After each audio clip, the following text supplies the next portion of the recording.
We all know city life in Victorian Britain was rough. Families crammed into 1 or 2 rooms, terrible buildings, no proper toilets, the works. At least they had a roof over their heads, even if everything else was pretty grim. But what about everyone else? What about the people working out in the countryside? Their story gets forgotten a lot, so let's talk about what life was actually like for them.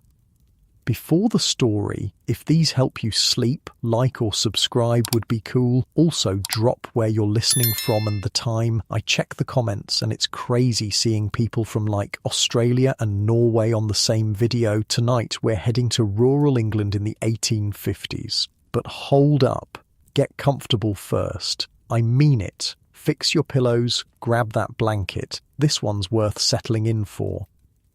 Your eyes open to darkness, complete suffocating darkness. For a moment, you forget where you are, but then the familiar smell hits you, that musty, earthy scent that never leaves this place. The thatch above you is oozing moisture through the wooden rafters, droplets occasionally falling on your face as you lie there on your sack of chaff. "James," a voice whispers in the darkness. Your wife, Mary, already awake beside you. The baby's coughing again. You don't need light to know what time it is, maybe 4 a.m. The roosters haven't started yet, but your body knows the rhythm after years of farm labour. You've got to be at the fields by first light or risk losing your day's wage. And in February 1853, in rural Buckinghamshire, a missed day's work means your family might not eat. You push yourself up from the sack filled with oat chaff that serves as your mattress. The material crinkles beneath you, years of use having compacted it into a lumpy, uneven surface. But it's better than the bare floor. 9 people sleep in this one upstairs room. You, Mary, the infant between you, and 6 more children crammed onto another chaff sack nearby. The boys and girls together, no privacy, no separation. The eldest girl just turned 12, the eldest boy almost 11. They'll be working the fields with you soon enough if they survive. Not like your memory foam mattress right now, is it? I know, sounds fake, but wait till you hear about their bathroom situation. Swinging your legs over the edge, your bare feet touch the rough wooden floor. You can't fully stand up. The rafters are too low except in the very centre of the room. The thatch above, decades old and rarely repaired, is begrimed with smoke and dust and replete with vermin, as one Victorian journalist would describe it. Rats and mice live in it, along with spiders, though as the saying went, there are no cobwebs, for the spider only spreads his net where flies are likely to be caught. In your case, there's so little food in the house that even the spiders go hungry. The room's sole window, a tiny opening in the sloped roof, provides no light at this hour. There's hardly any ventilation, just a small aperture that barely qualifies as a window. In winter, you stuff it with rags to keep out the worst of the cold, sacrificing fresh air for a bit of warmth. Speaking of cold, it's absolutely freezing. February in England is brutal, and there's no heat in this sleeping room. The temperature inside isn't much warmer than outside. You shiver as you reach for the clothes you were wearing yesterday, which now serve as part of the covering for your children. This is common practice. Parents' day clothes often become the children's night covers, a necessity when you only have 2 actual blankets in the household. And those are on your bed, the parental bed, because at least you need to stay healthy enough to work. You fumble in the darkness, stepping carefully around the children's sleeping forms. They're all there, squeezed together for warmth. William, Emma, little George, Sarah, Thomas and baby Elizabeth now coughing in Mary's arms. They sleep in their clothes, what few they have. Most don't own shoes, just walking barefoot or with rags tied around their feet. Well, you can't remember when. The nearest pump is half a mile away, and who has time to haul water for bathing when every hour is spent trying to survive? Careful on those steps, I should mention. The stairs to your sleeping quarters are basically a glorified ladder, a few rickety wooden steps leading through what's essentially a hatchway in the ceiling of the room below. They're greasy from years of hands and feet, and more than one person has taken a nasty fall. You make your way down in darkness, feeling each step with your toes before committing your weight. One wrong move and you could break a leg, and a broken leg means no work, which means no food, which means, well, let's not think about that just yet. The downstairs is just 2 rooms, a main living room that serves as kitchen, dining area and workplace, and a small back kitchen with a copper pot for washing. The cottage is tiny, maybe 15 feet long and 13 feet wide. The sandstone walls are sunk at different points and seem bedewed with cold sweat, as one visitor described similar dwellings. They're crumbling to decay, the whole structure twisting and distorting over time until it barely resembles something built by human hands. You bend down at the fireplace where a few embers still glow from last night. Precious heat. You carefully add some sticks your children gathered yesterday. Being caught taking wood from the landowner's property could mean a punishment or fine you can't afford. The kindling catches, and a small flame gives the first light to the room, casting shadows on the 3 old chairs, one missing its back, a small rickety table, and a stool or 2 that make up your entire furniture. By firelight you can now see the uneven brick floor, damp from ground moisture that constantly seeps up. The low ceiling and walls are blackened from years of smoke. There's no proper chimney, just an opening above the fireplace that does a mediocre job of directing smoke outward instead of into the room. Still, the cottage fills with a haze on cold days when the fire must burn longer. "Have we any bread left?" Mary asks, coming down the steps with the baby, who continues to cough. You both know the answer. The last loaf was finished yesterday, and the potatoes are running low. It's still weeks before the spring vegetables will be ready. You check the small shelf where food is kept. There's a bit of salt butter, saved for when you need strength for the heaviest work. There's half a jar of dripping, animal fat saved from the rare occasions when meat passes through the house. And there are potatoes, your staple food, the thing that keeps hunger at arm's length most days. "We've got the last of the bacon," Mary says, reaching up to a hook where a small piece hangs. "It's been there for days, saved for today, Sunday, when you need to face the long walk to church and the judging eyes of the landowner's family. The one day you might get meat." The piece is barely enough for the 2 adults, let alone the children, but it's something. The scent of it cooking will soon fill the cottage, and for a brief moment you'll feel almost human. The fire grows, and Mary puts a pot of water on to boil. The children will wake to potatoes and perhaps a bit of bread if you're lucky enough to get some from the baker, who sometimes gives yesterday's loaves at a discount. Outside, the sky is still pitch black, but your day has begun. In a few hours, you'll walk to the fields where you'll spend 12-14 hours breaking your back for a wage that barely keeps your family alive. You have no guarantee of work tomorrow or the next day. Your labour is at the command of anyone who bids for it, and employment is precarious at best. Yet the fire is warm on your face as you crouch before it. Your family is alive, for now. The cottage may be what one observer called a den indeed at any time, but it's the only thing between you and complete destitution, between you and the workhouse, where families are separated and treated worse than criminals. "The baby's fever seems better today," Mary says, touching Elizabeth's forehead. "A small victory, but you'll take it."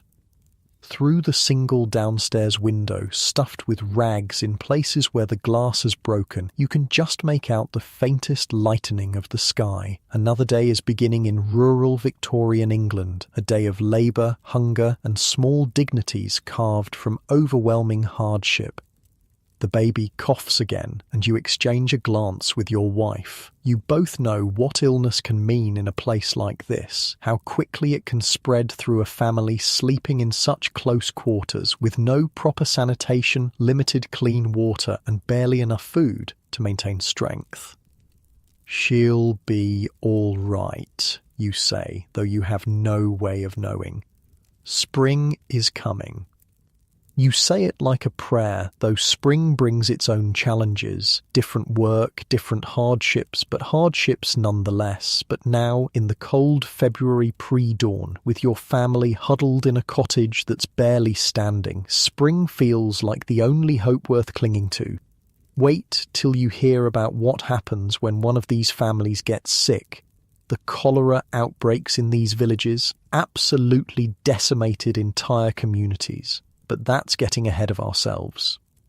For now, you stoke the fire as the baby coughs again, and you prepare for another day of uncertainty in the forgotten corners of Victorian England. The first hint of dawn breaks through the ragged window, casting a grey light across the main room of your cottage. The fire has grown, and the small pot of water now steams in the growing light. Mary is moving around the space with practiced efficiency, despite the baby on her hip. Elizabeth's coughs punctuate the quiet morning. Your older children begin to stir upstairs, the wooden beams creaking as they move across the floor. You hear them before you see them, whispering, shifting, then carefully navigating the treacherous steps down to the main room. Emma, your 12-year-old, is first down. Her eyes are already alert, scanning the room to assess what needs to be done. No child in this cottage has the luxury of a slow awakening. Work begins the moment consciousness returns. "Morning, Dar," she says quietly, moving immediately to help her mother. Emma's dress is the same one she's worn all week, frayed at the edges and patched in multiple places. It's too small for her growing frame, the sleeves ending well above her wrists, but there's no money for new clothing. You nod in acknowledgement. Words are often a luxury in the early morning hours when everyone knows their tasks without discussion.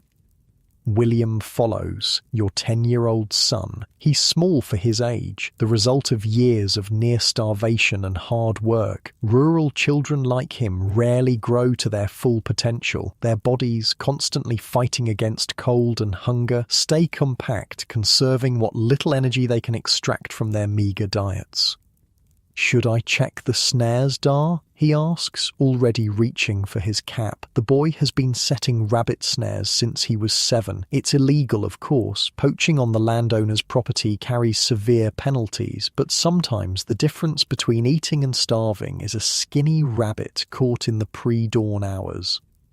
"Careful now," you warn. The gamekeeper has been particularly vigilant lately. 3 weeks ago, a man from the village was caught with a pheasant. He spent a week in jail and lost his position on the farm. The rest of the children emerge one by one. 8-year-old Sarah carrying 4-year-old Thomas, who's still half asleep, and 6-year-old George trailing behind. Only baby Elizabeth remains upstairs, now cradled in Mary's arms as she tends the fire.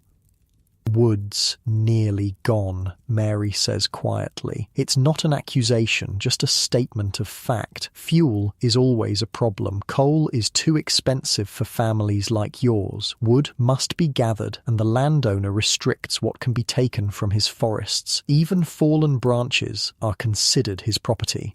"We'll gather after church," you reply. Sunday is the one day when work eases slightly, though your family can scarcely afford to take even half a day off. The small cottage is now alive with movement. Emma slices the last potatoes into the pot. William returns empty-handed from checking his snares. No rabbits today. The younger children sit huddled near the fire, warming themselves before the day fully claims them. Mary places the baby in Sarah's capable arms and begins preparing the meagre breakfast. Your stomach growls audibly. Farm labour requires thousands of calories you rarely consume. The constant sensation of hunger is so familiar you barely notice it anymore. It's just the background noise of existence. "Let me tell you something crazy," I interject here. Victorian labourers like you would burn around 4,000 calories a day doing farm work, but most families could only afford about half that in food. Your body was literally consuming itself to keep going. The one saving grace of rural poverty versus urban poverty is that at least you can sometimes supplement your diet. In season, there are berries in the hedgerows, watercress in the streams, and occasionally wild mushrooms in the woods. But in February, nature offers little. The ground is frozen, the bushes bare.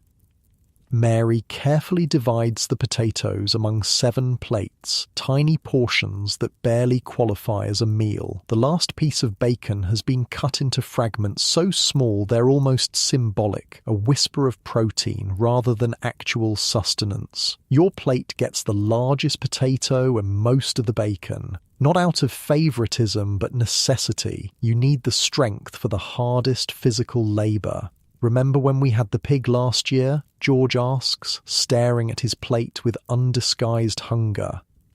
Everyone remembers. For a brief period, you'd managed to keep a pig, raising it on scraps and whatever it could forage. When slaughtered, it had provided meat for weeks, a rare time of relative plenty. But the cottage has no proper space for livestock, and the small yard is barely enough for a modest vegetable patch. "We'll have another when summer comes," you promise, though you have no idea how you'll manage it. The family eats in near silence, savouring each bite, making the food last as long as possible. Even the smallest children understand instinctively that this food must sustain them for hours. After breakfast, Mary hands you a small bundle wrapped in cloth. "Saved from yesterday," she explains. Inside is a crust of bread and a single cold potato, your midday meal for a day of heavy labour. The sky outside is brightening from grey to pale blue. It's time to go. You pull on your boots, cracked leather, worn thin at the soles, but still better than nothing. Your coat is little more than a collection of patches held together by Mary's skilled needlework. "Be home for church," Mary reminds you. Missing Sunday service is not an option.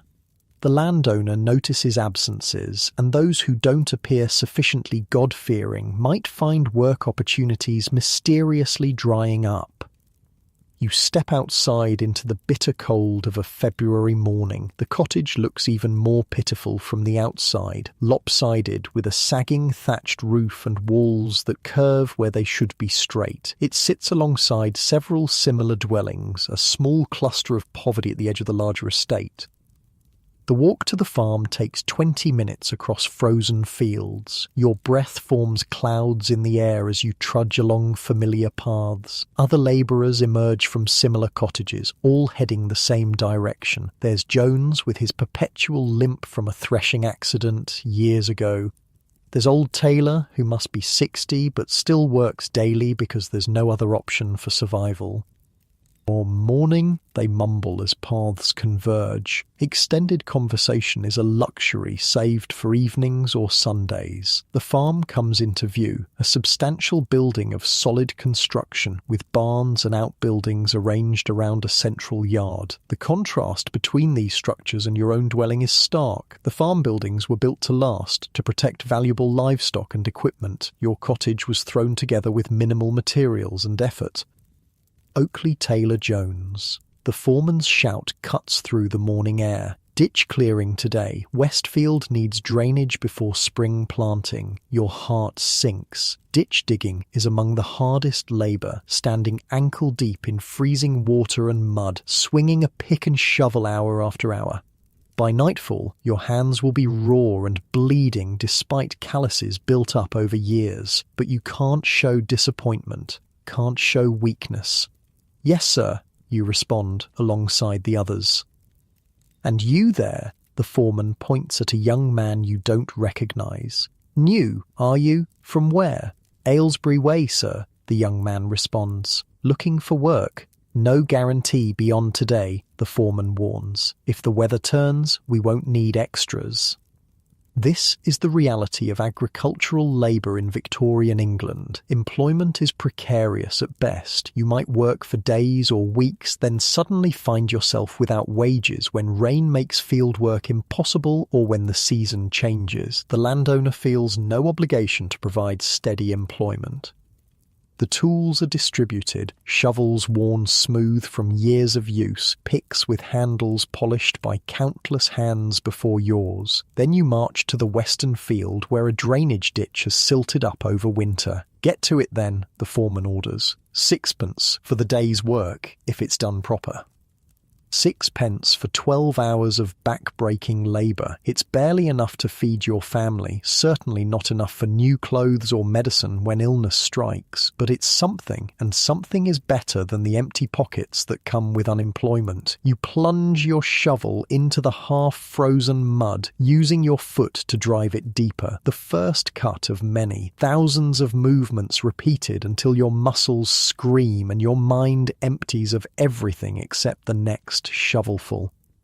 The day has begun in earnest now, the pale winter sun offering light but little warmth. Around you, the rural landscape of Victorian England stretches in all directions, fields lying fallow for winter, skeletal trees, and in the distance, the landowner's substantial home, where fires burn in every room and no one knows the meaning of true hunger. Meanwhile, back at the cottage, Mary's day has taken shape as well. With you gone, she balances the constant needs of the household against her own income-generating work. Emma, mind the little ones. Sarah, help with the washing. William and George, the water needs fetching. The copper pot in the back kitchen must be filled for washing. Clothes, linens, and eventually bodies, though full baths are rare luxuries saved for the most extreme circumstances. Water must be hauled from the communal pump half a mile away. It's a task that will occupy William and George for over an hour, carrying heavy buckets back and forth several times. Mary's primary income comes from taking in washing from wealthier households and from intricate needlework she does by the light of a single candle after the children are asleep. Her fingers are permanently pricked and calloused from countless hours of detailed stitching. Today she has a pile of mending from the doctor's household, shirts with frayed collars, stockings with holes, handkerchiefs needing monograms. The payment will be small but vital, perhaps a few pennies and some stale bread, or if she's lucky, a bit of cheese or milk for the baby. But before she can begin the fine work, the regular household tasks must be addressed. The single room must be swept, the meagre bedding aired if weather permits, the vegetable patch checked for any winter hardy greens that might supplement dinner. Sarah, the baby's fussing. Take her while I start the washing, Mary instructs. At 8 years old, Sarah is already a capable childminder, having been pressed into service from the moment she could safely hold a younger sibling. The washing is a brutal task in winter. Mary's hands turn red, then white with cold as she scrubs clothing in water that quickly turns icy. There is no relief. The work must be done regardless of comfort or health. Wet laundry must be hung to dry inside, creating a damp atmosphere that only worsens the cottage's already problematic conditions. "Mama, Thomas is coughing now too," Sarah reports, bouncing the baby on her hip while the 4-year-old huddles near the fire. Mary pauses, water dripping from her chapped hands, to look at her son. His cheeks are flushed despite the chill in the air, another illness beginning. It's hardly surprising. The damp conditions, inadequate food and close quarters make disease transmission inevitable. But there's no money for a doctor. No time to lay in bed and recover properly. The best she can offer is willow bark tea if the cough worsens, and perhaps a bit more of her own food portion diverted to the sick children. This is how disease spreads through rural communities, passed from one weakened body to another, with few resources to fight it off. In the 1850s, diseases like tuberculosis, typhoid, and various respiratory infections claimed countless lives, particularly among the youngest and oldest. By mid-morning, Mary has the washing underway and has begun the fine needlework while supervising the children's chores. Emma is peeling the few remaining potatoes for the evening meal, stretching them with a handful of barley to make a thin soup. Mrs. Oakley, a sharp knock at the door interrupts the domestic rhythm. Mary opens it to find Mrs. Simmons, the vicar's wife, standing with a basket over her arm. The woman's expression is a carefully constructed mask of Christian charity overlaid on barely disguised disgust at the conditions before her. "I've brought some things the parish thought might be useful," she announces, stepping just inside the doorway but no further, as if poverty might be contagious. Some old clothes for the children and a bit of broth for the baby. I hear she's unwell. "You're very kind, Mum," Mary responds, accepting the basket with genuine gratitude despite the condescension. Pride has no place when your children are hungry and ill. Mrs. Simmons peers around the cottage, eyes lingering on the damp walls, the sparse furnishings, the children in their patched clothing. "You really must keep things cleaner, Mrs. Oakley," she admonishes. "Disease thrives in filth, and open the window occasionally for fresh air."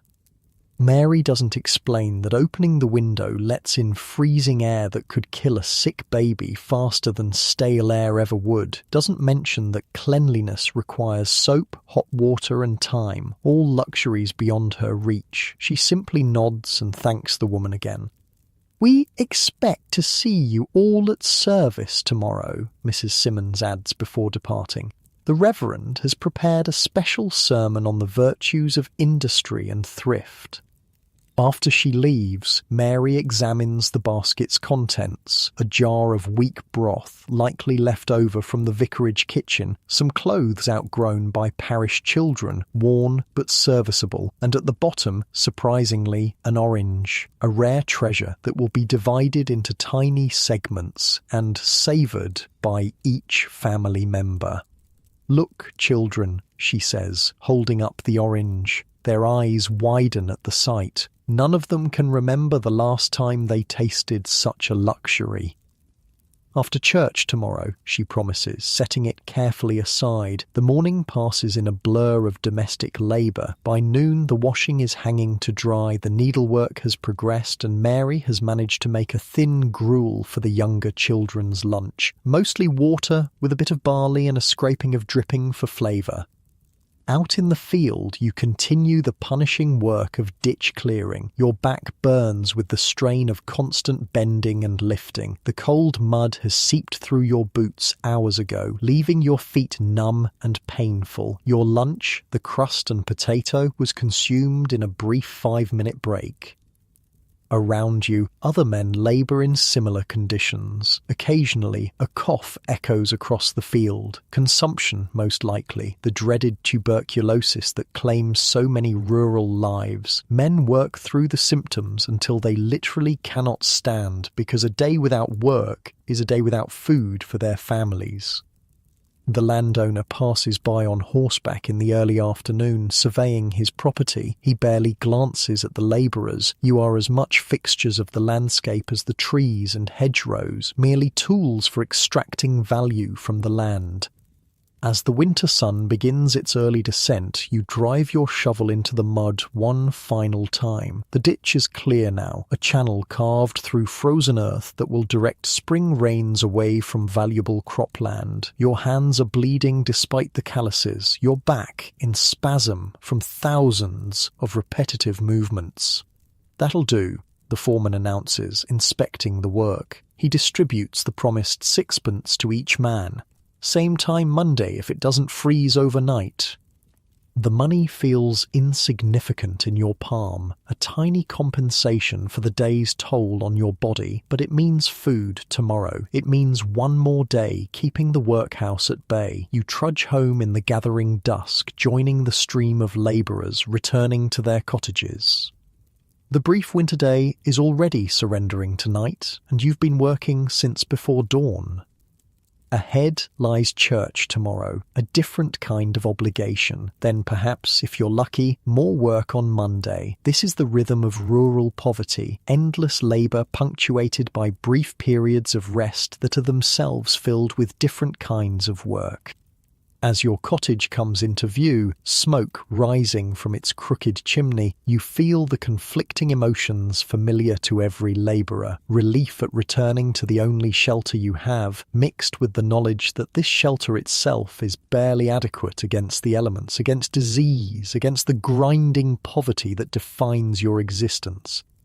Inside, Mary will have stretched the few available ingredients into something resembling a meal. The children will be waiting, hungry and tired from their own day's labour. Baby Elizabeth will still be coughing, perhaps joined now by Thomas. This is rural Victorian England in the 1850s, not the romanticised version from postcards and paintings, but the harsh reality faced by the agricultural working class, a reality of constant labour, persistent hunger, inadequate housing, and the ever-present fear that illness, injury, or unemployment could tip the delicate balance from bare survival into complete destitution. And yet, as you push open the door to your cottage, there is also this, the orange sitting on the shelf, waiting to be shared, a small bright spot of sweetness in an otherwise bitter existence. Sometimes, in the harshest circumstances, these tiny moments of respite become magnified in importance, sustaining the spirit when the body is failing. The door creaks open and your family looks up from their tasks. For a moment, framed in the doorway with the last light of day behind you, you are simply a father returning home. And despite everything, the hunger, the cold, the constant struggle, there is genuine welcome in their eyes. Sunday dawns cold but clear, a rare winter blessing. The cottage stirs earlier than usual. Church is non-negotiable, and preparation takes time when appearances must be maintained despite crushing poverty. Emma helps Sarah with her hair, Mary instructs, while attempting to make Thomas's persistent cough less noticeable with a spoonful of honey water, the last of the honey gifted at Christmas by the miller whose shirts Mary mends. You've been up since before dawn, polishing the family's single pair of decent shoes that will be worn in relay, first by you to church, then passed to Mary for the afternoon service while you stay with the younger children, then worn by Emma and William for evening prayers. The rest will go barefoot or with rags tied around their feet, kept hidden beneath long skirts or trousers. "Will they check our hands again, Dar?" George asks nervously as Mary scrubs his face with icy water. Last Sunday, the vicar's wife had inspected the children's hands and fingernails before allowing them into Sunday school, sending 3 village children home for being insufficiently attentive to cleanliness. "Just keep them in your pockets till you're inside," you advise. The boy's hands are perpetually ingrained with dirt from his chores, hauling water, gathering wood, helping in the small vegetable plot. No amount of scrubbing with the family's sliver of harsh lye soap will remove it entirely. Church attendance is more than religious obligation, it's economic survival. The local landowner, Squire Radley, takes careful note of which tenant families attend services. Those who miss without dire cause often find their lease terms suddenly altered, or their work opportunities diminished. God and landlord are equally powerful forces in your world, and often seem to work in tandem.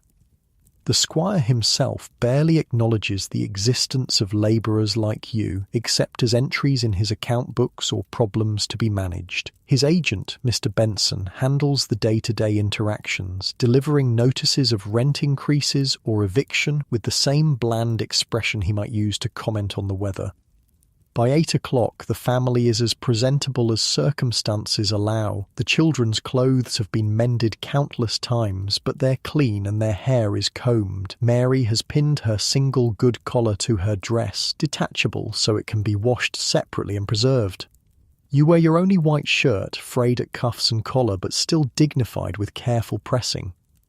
The walk to the village church takes 20 minutes along muddy lanes. Other families emerge from similar cottages, all making the same journey, all dressed in their precarious best. Greetings are exchanged in hushed tones, a shared understanding of the effort required for this weekly display. "Oakley's girl looks peaky," you overhear Mrs. Wright whispering to her husband. "Consumption, I'd wager. That cottage of theirs is nothing but damp and mould." You pretend not to hear, but the comment strikes like a physical blow. Elizabeth's cough has worsened overnight, and Thomas now matches her wheeze for wheeze. The spectre of serious illness is never far from families like yours, where recovery resources are nearly non-existent.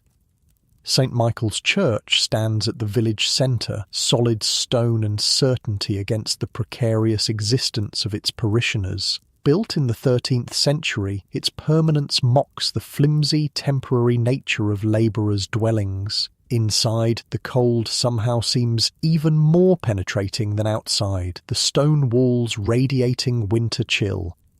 Seating follows strict social hierarchy. The squire's family occupies the front pew, complete with cushions and foot warmers. Local shopkeepers, the miller, and other moderately prosperous villagers fill the middle rows. Farm labourers and the poorest cottagers stand at the back or sit on backless benches along the sides. The vicar's sermon today, as Mrs. Simmons promised, focuses on industry and thrift. His gaze repeatedly drifts to the labourers section as he expounds on the virtues of hard work and the sins of idleness and discontent. The irony that no one in the parish works harder than those he's implicitly criticising seems lost on him entirely. Let us be grateful for our station, he intones, and not covet that which Providence has seen fit to bestow upon others. Beside you, Mary shifts slightly, the only external sign of her inner thoughts. You've been married long enough to read this small movement, a combination of pain from standing through the service while already exhausted and barely contained frustration at the sermon's disconnection from reality. The children fidget but remain silent. Even the youngest have learned that church behaviour must be impeccable. Thomas stifles his coughs into his sleeve, face reddening with the effort. After the service comes the moment most dreaded by the poorer parishioners, the gauntlet of social interaction in the churchyard. The squire and his family emerge first, nodding vaguely toward the assembled villagers while speaking only to those of similar standing. Mr. Benson, the agent, is more directly engaged. He moves through the crowd, his conversation seeming friendly but often containing veiled warnings or reminders. "Ah, Oakley," he says, approaching your family. "Roof still holding up in that cottage? Noticed it looking rather precarious when I passed yesterday." "Manages well enough, sir," you respond carefully. "Good, good. Wouldn't want to spend money on repairs if it's serviceable." His smile doesn't reach his eyes. "Though I should remind you that next quarter's rent will include the 2-shilling increase we discussed." He moves on before you can respond, leaving Mary's hand gripping your arm tightly. 2 shillings is an impossible increase when every penny is already accounted for in the brutal mathematics of survival. "The Collins family's being turned out," whispers Mrs. Parker as you help Mary negotiate the icy churchyard path. "Behind on rent 3 months. They'll go to the workhouse tomorrow." The workhouse, ultimate fear of every labouring family, the place where destitution leads, where families are separated upon entry, where even children work 14-hour days breaking stones or picking oakum, where many enter but few leave, except in pine boxes to unnamed graves. "We'll need to find more work," Mary murmurs as you walk home, the children running ahead. "I could take in more washing."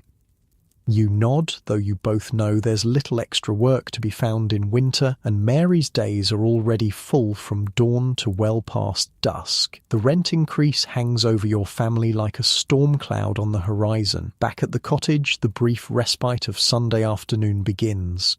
This is the only time in the week when labour pauses, when families can simply exist together. Even this is a luxury compared to urban workers, who often have no guaranteed day of rest at all. Mary divides the orange from Mrs. Simmons' basket into precise segments, one for each family member. The children watch with solemn anticipation. Such treats are rare enough to be memorable events. "Smallest piece for the baby," Mary says, setting aside a tiny section for Elizabeth.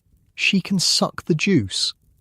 The burst of flavour is almost shocking after months of bland potatoes and bread. For a moment, the single slice of orange transforms the cold cottage into something approaching contentment. Small pleasures take on outsized importance when they're rare. "Tell us about the big house, Sarah requests, savouring her orange segment slowly to make it last.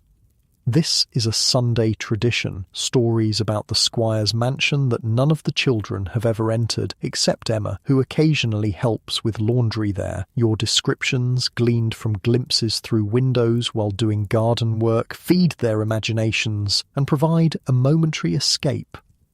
They have a room just for eating, you begin, though they've heard this many times, with a table long enough for 20 people, and another room only for sitting and talking, with chairs soft as clouds and carpets thick as summer grass, and a room just for books. Emma adds, having seen the library during her work, more books than the school and church combined.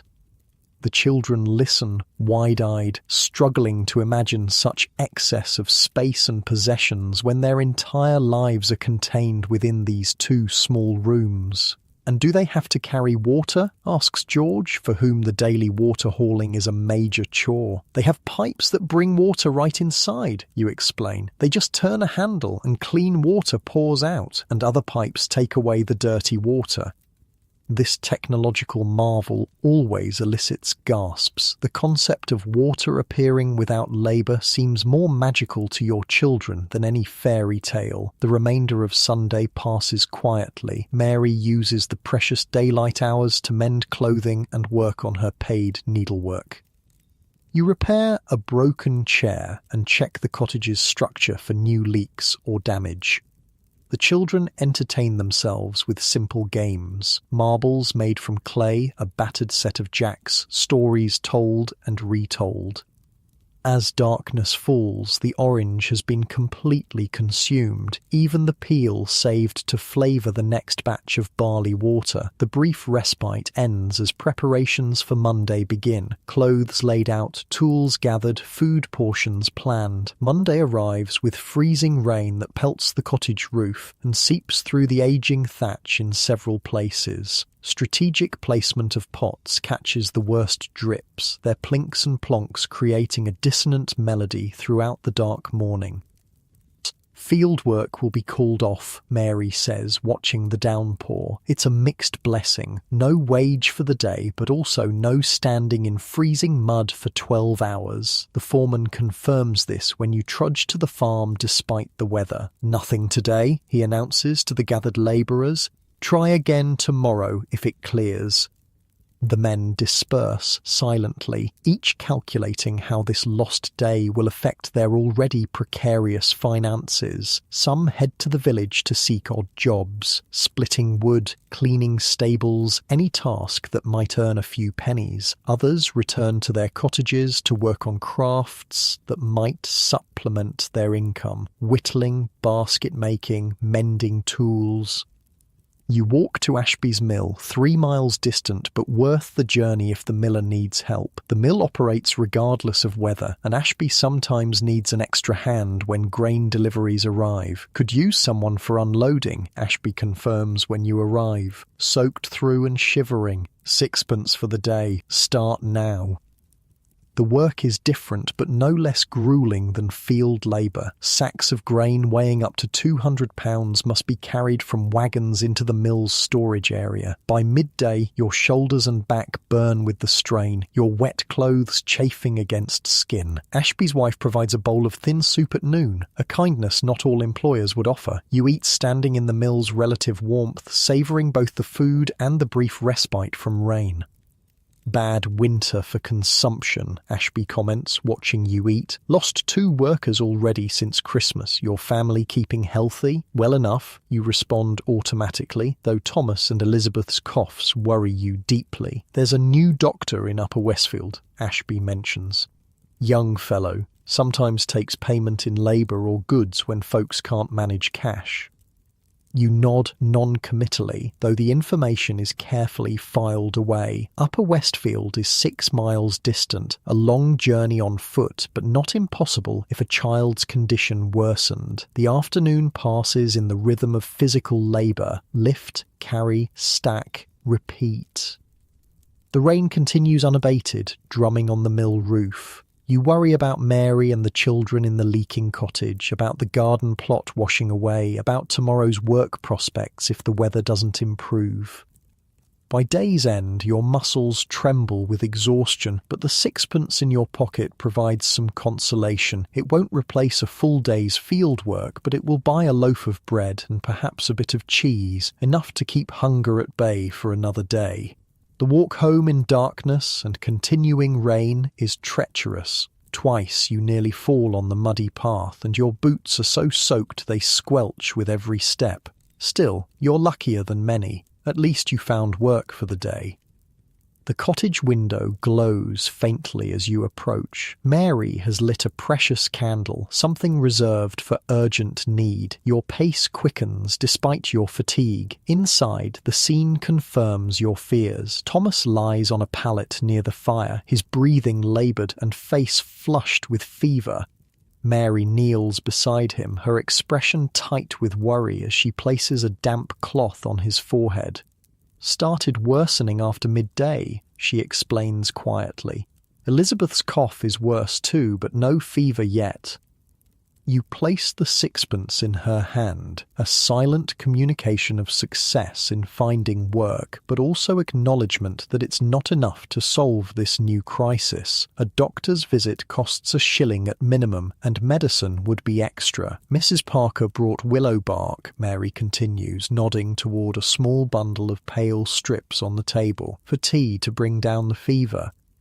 The community's informal support network is often the only thing standing between families like yours and complete disaster. Knowledge passes from mother to daughter, which plants reduce fever, which poultices draw infection, which teas ease coughing. Neighbours share what little they have, knowing they may need similar help next week or next month. Emma has taken charge of the younger children, keeping them occupied in the cottage's far corner. At 12, she already shoulders adult responsibilities, her childhood compressed by necessity. William sits mending a basket by candlelight, a skill learned from his grandfather, and one that occasionally earns a few pennies when the finished baskets can be sold. "The Robinsons lost their baby yesterday," Emma says quietly as you hang your wet coat near the fire. "Whooping cough, they're burying her tomorrow. Child mortality is a constant presence in your community. In winter especially, when cold, damp and hunger combine with seasonal illnesses, death visits many cottages. The small churchyard has far too many tiny graves, their stones simple or non-existent depending on what families could afford." "We'll make the willow tea stronger," Mary decides, glancing between Thomas and Elizabeth, "and keep them near the fire tonight." You nod and begin removing your soaked boots, the leather so worn they provide little actual protection. Your feet are white and wrinkled from hours of wetness, the skin between your toes cracking painfully. Mary will rub them with a bit of precious grease before sleep. Not for comfort, but to ensure you can walk to work tomorrow. A labourer who cannot walk cannot earn. Through the evening, the family's attention centres on Thomas. His breathing grows increasingly laboured, each inhalation a visible struggle that raises his small chest and hollows his neck. The willow bark tea is administered hourly, along with honey water when he can swallow. Emma takes charge of serving the evening meal, boiled potatoes and barley made into a thin soup with the bread purchased from your day's wages divided precisely among the family. Mary eats one-handed, the other hand constantly monitoring Thomas's fever. "Should we send for the doctor?" you ask quietly when the younger children are settled for sleep. Mary's hesitation tells everything about the impossible calculations of poverty. A doctor might save Thomas, or might not, but the cost would certainly mean less food for everyone else, perhaps for weeks. These are the brutal arithmetic problems faced daily by families like yours, where there are never good choices, only varying degrees of painful ones. "Let's see if the fever breaks by morning," she finally says. "If not..." The sentence hangs unfinished. You both know what hangs in the balance, not just Thomas's health, but the precarious stability of the entire family. One serious illness, one missed rent payment, one injury preventing work, and the whole structure could collapse. The rain continues through the night, its patter on the thatch now punctuated by Thomas's wheezing and the occasional cough from Elizabeth or the other children. Sleep comes in fragments, interrupted by the need to tend the fire, check Thomas, and reposition pots catching leaks. This is the reality of survival in rural Victorian England, a constant state of triage addressing each crisis as it arises while knowing another inevitably waits just behind it. There is no getting ahead, only staying afloat for one more day, one more week, one more season.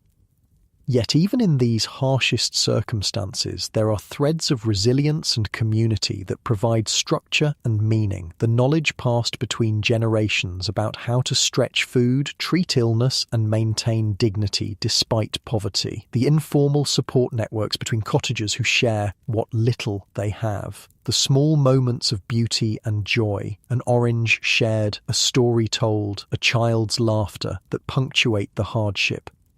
As the night deepens and the cottage grows quiet, save for Thomas's laboured breathing, these interconnected systems of survival continue their work, invisible but essential, holding families and communities together against the relentless pressures of poverty, illness and uncertainty in the forgotten corners of Victorian England. Morning arrives with a momentary blessing. Thomas's fever has broken during the night. He remains weak, his cough still rattling in his chest, but his eyes are clearer when they open, and he asks for water in a scratchy voice. "Thank Providence," Mary murmurs, placing a hand on his forehead to confirm the cooler temperature. The willow bark tea, constant attention, and perhaps simply his young body's resilience have combined to pull him back from the edge that so many children slip over, especially in winter. The rain has stopped, leaving behind a world of mud and standing water. The cottage floor is damp in places where the leaks were too many for the available containers. Mary has been up since well before dawn, wringing out sodden rags and trying to dry the worst patches before the day properly begins. "Field work today?" she asks as you pull on your still damp boots. "If they'll have me," you reply. With Thomas seeming improved, the family's attention returns to the ever-present need for income. A missed day of work yesterday means today's labour is even more essential. Emma will stay home from school to help care for Thomas and the baby. Education, though theoretically available through the church school, is a luxury often sacrificed to more immediate needs. At 12, she's already missed so much schooling that the gaps in her knowledge are likely permanent. She can read simple texts and write her name, which is more than many rural children achieve. Mrs. Wright's youngest has the cough now too, Emma reports as she takes over watching Thomas. And the Carter twins, half the school was empty yesterday. This is how illness travels through rural communities, a web of connection through school, church and shared workspaces. In winter especially, when families are confined in small, poorly ventilated cottages, disease passes easily from household to household. You step outside, the cold morning air both bracing and painful on your face after the relative warmth of the cottage. The lane between the cottages has become a river of mud, churned by countless feet and occasional cartwheels. Several neighbours are already making their way towards the fields or other work sites, their breath visible in the chill air. "Oakley," calls John Thompson, a fellow labourer from 3 cottages down. "Heard your boy's poorly." "Better this morning," you respond, falling into step beside him. "Good fortune there. We lost our Lucy 3 winters back to the lung fever." Thompson's face remains impassive as he delivers this information, not from lack of feeling, but from the particular stoicism that develops when grief is a regular visitor. "The missus says there's sickness all through the village," he continues. "Squire's youngest too, they say, though they've brought a doctor from London for him."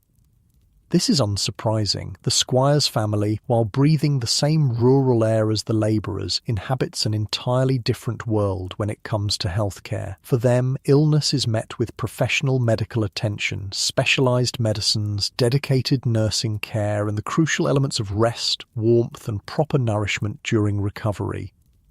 The conversation turns to work prospects as you approach the farm. The ground will be too sodden for some tasks, but there are always barns to mend, animals to tend, and preparations for spring planting regardless of weather.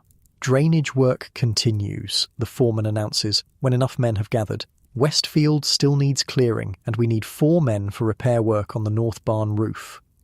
You're assigned to the barn work, which means climbing up to replace damaged tiles and shore up the supporting timbers. It's dangerous work, especially on a day when everything is slick with yesterday's rain, but it pays a penny more than the drainage work because of the risk involved. The morning passes in careful, methodical labour. One wrong step on the wet roof could mean a fall, and a fall could mean permanent disability or death. There is no compensation for workplace injuries among agricultural labourers. A man who cannot work simply doesn't get paid, and his family bears the consequences. By midday, you've managed to replace several broken tiles and reinforce a weakened section of roof. Your hands are scraped and bleeding from the rough materials, your back aching from maintaining awkward positions on the sloped surface, but the extra penny makes it worthwhile. That's the difference between plain bread and bread with dripping for tomorrow's breakfast. During the brief midday break, huddled against the barn wall for protection from the wind, conversation turns to illness again.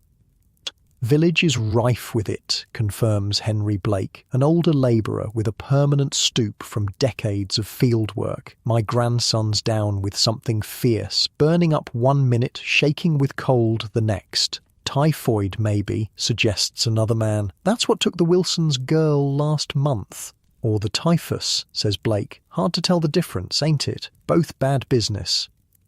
The casual discussion of potentially fatal diseases reflects their commonplace nature in rural communities. With no understanding of germ theory, limited access to medical care, and living conditions that actively promote disease transmission, rural labourers faced illness, as they faced all hardships, with fatalistic acceptance and whatever practical measures lay within their limited means.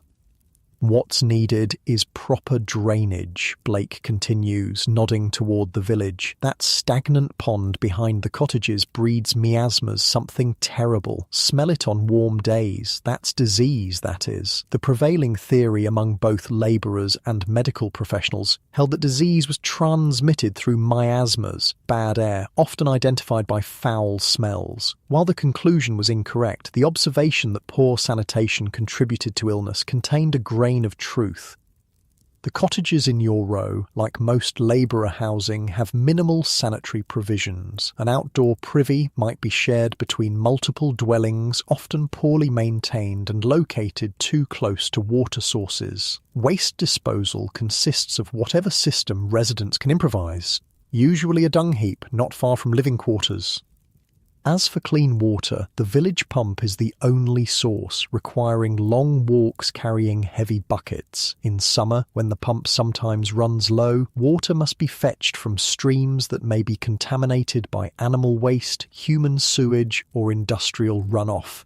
Heard the new doctor at Upper Westfield's got ideas about clean water preventing disease, offers Thompson. Says we should boil it before drinking. This suggestion is met with sceptical looks. Boiling requires fuel, which is precious and expensive. When faced with immediate needs like warmth or cooking, using fuel to boil drinking water seems an extravagance few can afford. Rich man's notions, Blake dismisses. Next, he'll be saying we should wash daily, like gentry.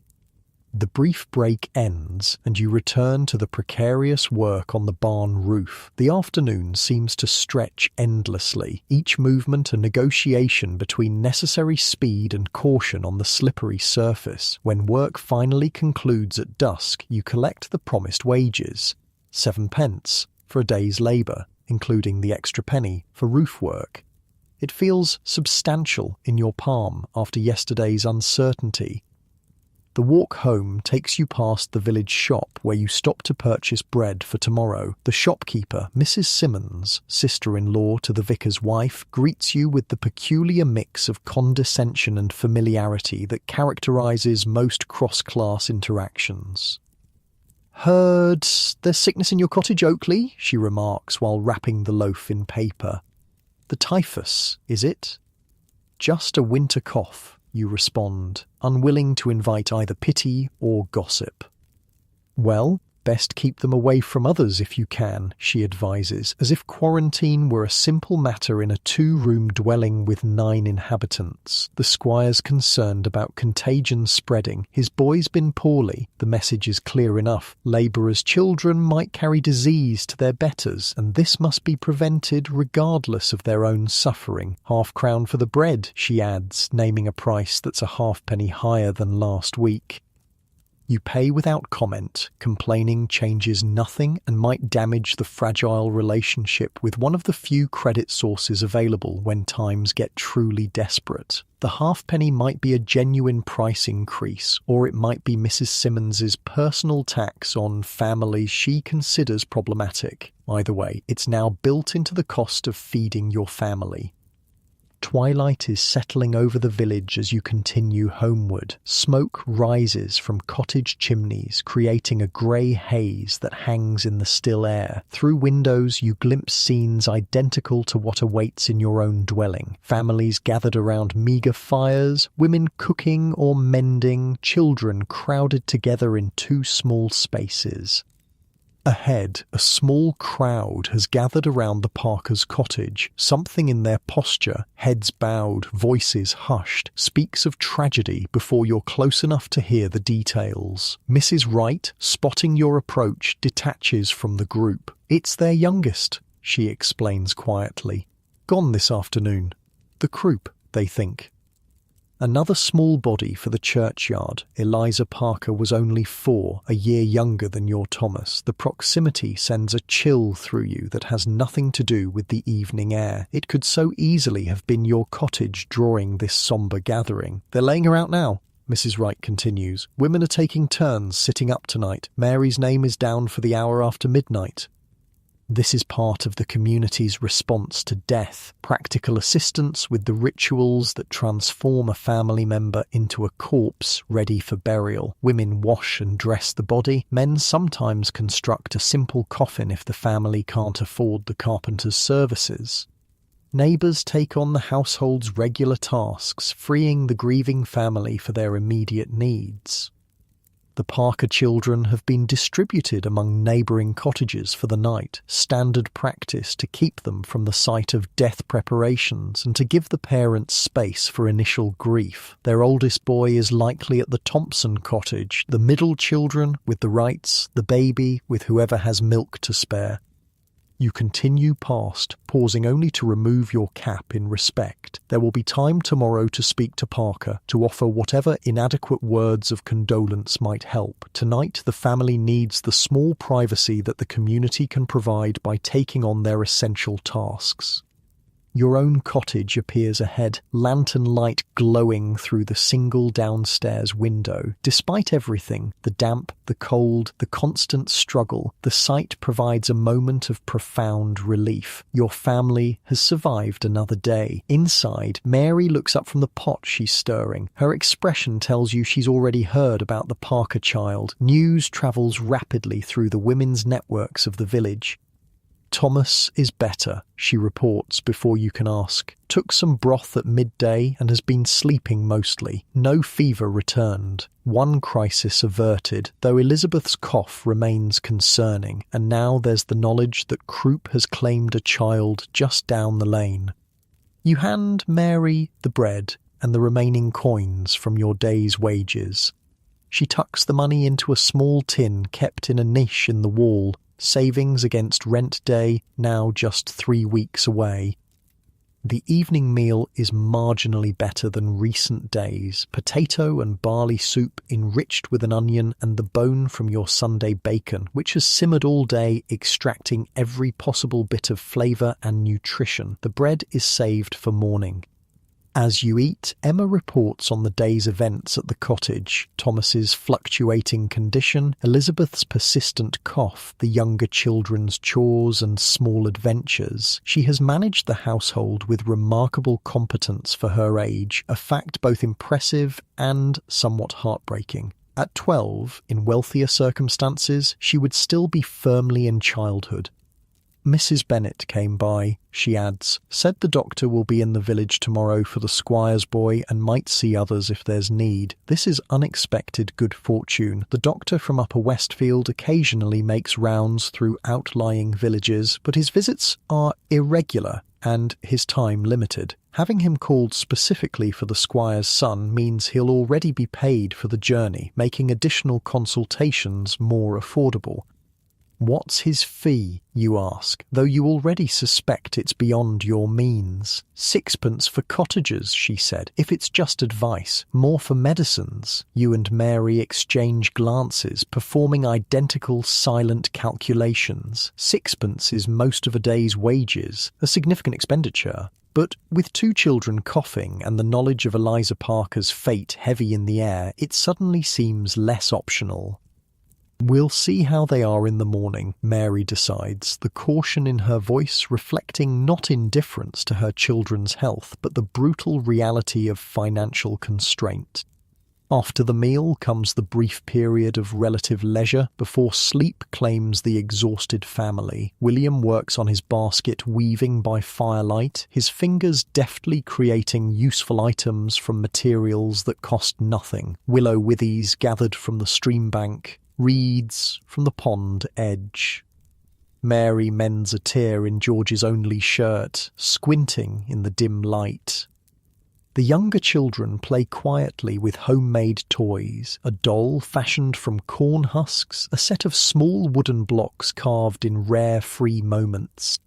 This is the extent of entertainment in the labourer's cottage. No books except perhaps a Bible and a cheap almanac. No musical instruments unless someone happens to have a mouth harp or whistle. Storytelling remains the primary diversion. Tales passed through generations, reshaped in each telling but maintaining their essential function of temporary escape from harsh reality.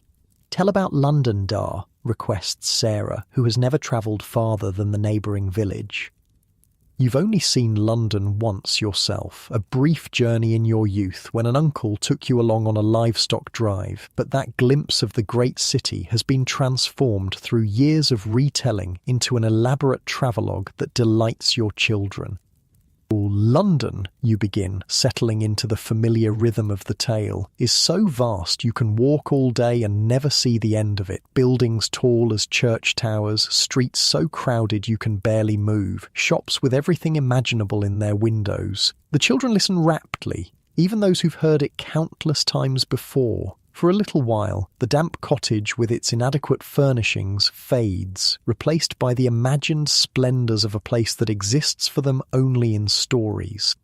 Outside, darkness has fully claimed the village. The only sounds are occasional coughs from the sleeping children, the crackle of the dying fire, and the distant calling of an owl hunting in the fields. In cottages up and down the lane, similar scenes play out. Families gathered in the single heated room, sharing the day's small events, preparing for tomorrow's labour, and eventually surrendering to sleep.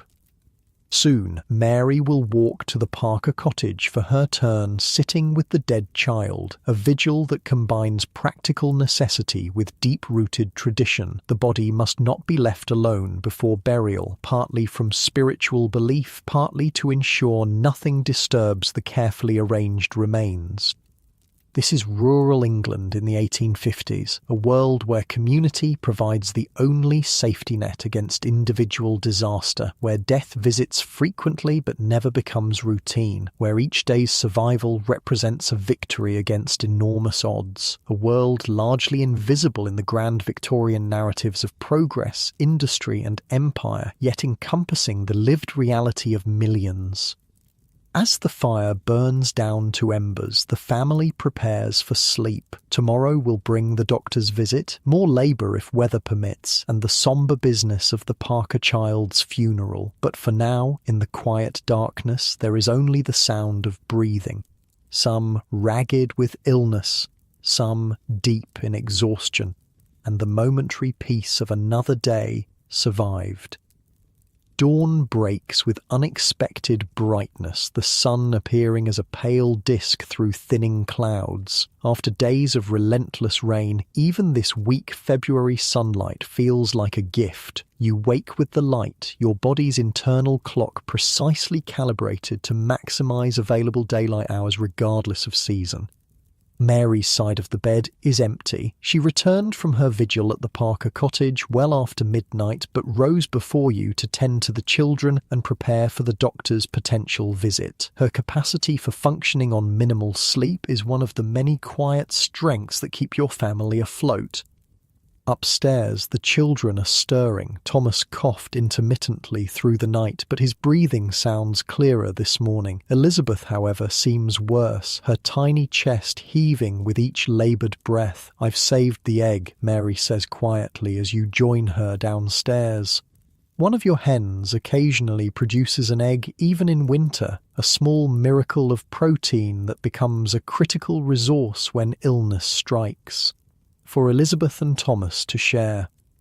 This represents significant sacrifice. The egg could have been divided among all the children or used to supplement a meal for the entire family. Dedicating it solely to the sick children reflects the severity of your concern, especially for Elizabeth. The morning routine unfolds with practiced efficiency. Emma helps the younger children dress while William fetches water. Mary prepares a thin porridge stretched with the last of yesterday's bread. You check the cottage's structure for new damage from the recent rains. The news isn't good. The persistent dampness has caused a section of wall to bulge slightly, a warning sign familiar to anyone who's lived in poorly constructed cottages. Left unaddressed, it could eventually collapse, but repairs require materials you can't afford and time away from paid labour you can't spare. "We could stuff the worst gaps with straw," Mary suggests, examining the wall with the expert eye of someone who's managed structural emergencies with minimal resources for years. Might hold till spring when the drying weather helps. This is the perpetual calculation of rural poverty, determining which problems must be addressed immediately and which can be temporarily patched with makeshift solutions. The wall will be monitored daily, its deterioration measured against other pressing needs. Outside, the village is coming to life. Smoke rises from cottage chimneys and labourers make their way toward fields and workplaces. The ground remains sodden from days of rain, but the appearance of sun means field work will definitely proceed today. Before you can leave, however, there's the doctor to consider. If he's truly coming to see the squire's son, this rare opportunity for professional medical attention shouldn't be missed, especially with Elizabeth's worsening condition. "I'll wait an hour," you decide. "If he hasn't come by then, I'll have to go to work." Mary nods, understanding the impossible balance between immediate health concerns and the essential income that sustains long-term survival. An hour's delay means potentially reduced wages, if the foreman assigns the best work before you arrive. But Elizabeth's laboured breathing demands this compromise. The doctor arrives just as you're preparing to leave, his gig splashing through muddy puddles as he approaches the cluster of cottages. He stops first at the Parker cottage, a courtesy call to provide official certification of death before continuing to the squire's house. Such documentation is a luxury most labouring families do without, their children's deaths recorded only in church registers if at all. Word travels rapidly through the cottages. Dr. Harrison is willing to see other patients after visiting the squire's son. A small queue forms near the village green, mostly mothers holding coughing children or supporting elderly parents with various ailments. You join them, carrying Elizabeth wrapped in the family's second-best blanket. Mary remains home with Thomas and the others, unable to leave them unattended and unwilling to expose Thomas to the cold when his condition seems to be improving. The wait stretches to nearly 2 hours before the doctor emerges from the squire's house. He looks tired already, though it's barely mid-morning. A man in his 30s with a serious expression and the slightly hurried manner of someone with perpetually insufficient time for the tasks before him. Form an orderly line, he instructs, setting his bag on a wooden bench outside the smithy, which offers some protection from the mud and a relatively central location. Children and elderly first. You find yourself fourth in line, behind Mrs. Wright with her coughing twins, old Mr. Bennett with his rheumatism, and the miller's wife carrying their limp 3-year-old. The atmosphere is tense with collective anxiety. Doctors' visits are so rare that only the most serious concerns warrant the expense and time. When your turn comes, Dr. Harrison examines Elizabeth with practiced efficiency, listening to her chest with a stethoscope and feeling the glands in her neck. Bronchitis, most likely, he determines after less than 2 minutes of examination, not uncommon with these living conditions. The implied criticism of cottage housing hangs in the air between you, a judgment from someone who has likely never experienced such constraints himself, yet not entirely wrong in its medical assessment. Keep her warm, give her plenty of fluids, weak tea with honey if you have it. Steam helps. Hold her near boiling water so she breathes the vapour. He pauses, considering. I can provide a tonic that might ease the congestion. 3p. This presents another impossible calculation. 3p is half a day's wages, yet the tonic might be the difference between Elizabeth's recovery and a funeral like the Parkers face tomorrow. You hand over the coins without hesitation, though mentally you're already recalculating how this will affect the week's food and the looming rent payment. The small brown bottle contains a liquid that smells strongly of camphor and something bitter. The doctor provides terse instructions, 3 drops in water, 4 times daily. The supply should last a week if used properly. The boy's improving, he asks, remembering Mary's mention of Thomas when she spoke to him earlier. Seems to be, sir. Fever broke yesterday. He nods briskly. Keep him inside another few days. This weather... He gestures toward the deceptive sunshine, which has already begun yielding to new clouds building on the horizon. February's the killing month, always has been. This grim assessment reflects long experience. February in rural England occupies a particularly treacherous position in the seasonal cycle. Winter food stores running low, bodies weakened by months of cold and damp, yet spring's relief still weeks away. It's when the vulnerable often slip away, their reserves finally exhausted. With Elizabeth and the precious tonic secured, you hurry toward the farm, already anticipating the foreman's displeasure at your late arrival. The delay means you'll likely be assigned the least desirable work available, probably the drainage ditch that needs clearing again after recent rains, or manure spreading in preparation for spring planting. Sure enough, the foreman's greeting is curt. Drainage ditch, south field, same rate as yesterday. You accept without complaint. Any work is better than none. Elizabeth's medicine has already consumed half a day's wages. You cannot afford to lose the other half to principle or pride. The Southfield drainage work is particularly miserable, ankle deep in freezing mud and stagnant water, clearing debris from ditches designed to keep the valuable cropland from becoming waterlogged. By midday, your hands are numb despite constant motion, and your feet have lost all feeling. Weather's turning again, observes Thompson, working alongside you in the ditch. He nods toward the western horizon, where dark clouds are building with ominous speed. Snow, I'd wager, by nightfall? Snow presents its own complex equation of benefits and hardships for labouring families. It might temporarily halt fieldwork, leading to lost wages, but it also preserves food without ice houses or expensive storage methods, provides water when melted, and occasionally creates alternative employment through snow clearing or other weather-related tasks. Doctor saw your little one? Thompson asks, driving his shovel into a particularly stubborn clump of debris. Aye. Bronchitis, he says. Thompson nods grimly. That took my sister's boy 2 winters back. The steam helps though. Get her over a pot of boiling water if you can manage it. This casual exchange of medical information represents a crucial survival mechanism in communities with limited access to professional healthcare. Experience-based knowledge passes between families, creating a collective wisdom about managing illness with available resources.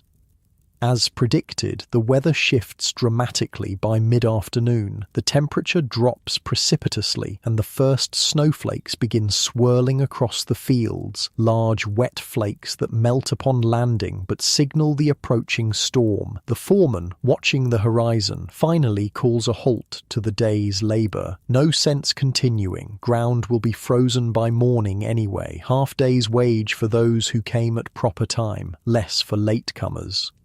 This reduced payment is expected but still painful. With Elizabeth's medicine already purchased, the day's income will barely cover tomorrow's food, with nothing left for the accumulating rent obligation or other necessities. The walk home through beginning snow is a study in contrasts. The white flakes transforming the landscape create a momentary beauty that belies the harsh realities beneath. Children from the village have emerged to catch snowflakes on their tongues, their delight temporarily overshadowing the knowledge that sustained cold brings its own dangers to inadequately heated cottages. The lane between cottages has begun to freeze, turning yesterday's mud into treacherously slick terrain. Twice you nearly fall before adopting the shuffling gait that offers more stability. A broken limb would mean catastrophe. Weeks without income while still requiring food, fuel, and eventually the dreaded doctor's fees. Your cottage comes into view just as the snow begins falling in earnest. Smoke from the chimney promises warmth within, though you know the reality will be more modest than the ideal such imagery suggests. A small fire carefully maintained with limited fuel, its heat concentrated in one corner of the main room. Inside, Mary has transformed the ordinary cottage into a makeshift sick room. Thomas sits wrapped in blankets near the fire, colour returning to his cheeks as he sips broth from a chipped cup. Elizabeth lies in a makeshift cradle fashioned from a drawer, positioned to receive maximum warmth from the fire without being dangerously close. She took a few drops of the tonic, Mary reports, relieving you of your snow-dusted coat. Seems to breathe easier afterward, but still poorly. You hand over the reduced wages and Mary's expression reflects the same mental calculations you performed earlier, measuring coins against necessities, determining what can be stretched and what must be sacrificed. Bennett had some work for Emma, she says, after tucking the coins away. Cleaning their chicken coop. Paid her in eggs, 3 good ones. This represents significant good fortune. Protein is the most difficult dietary element to obtain consistently on labourers' wages. 3 eggs mean a substantial nutritional boost for the sick children, with perhaps a bit left for the others.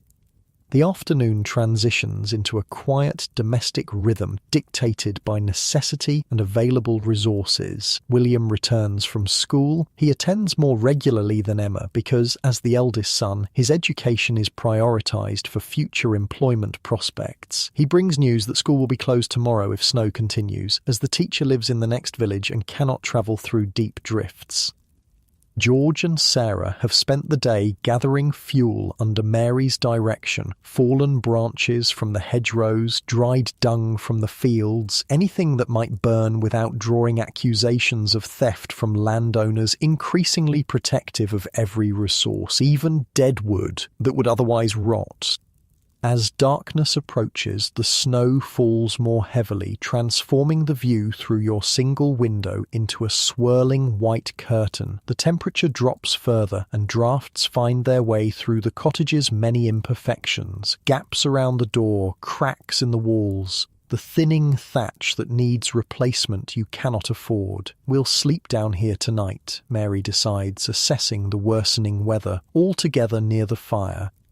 This is standard procedure during the coldest weather, abandoning the sleeping loft to concentrate the family's body heat in the main room, supplemented by whatever bedding can be gathered. The floor is hard and the space cramped, but shared warmth makes survival possible when individual isolation might not be.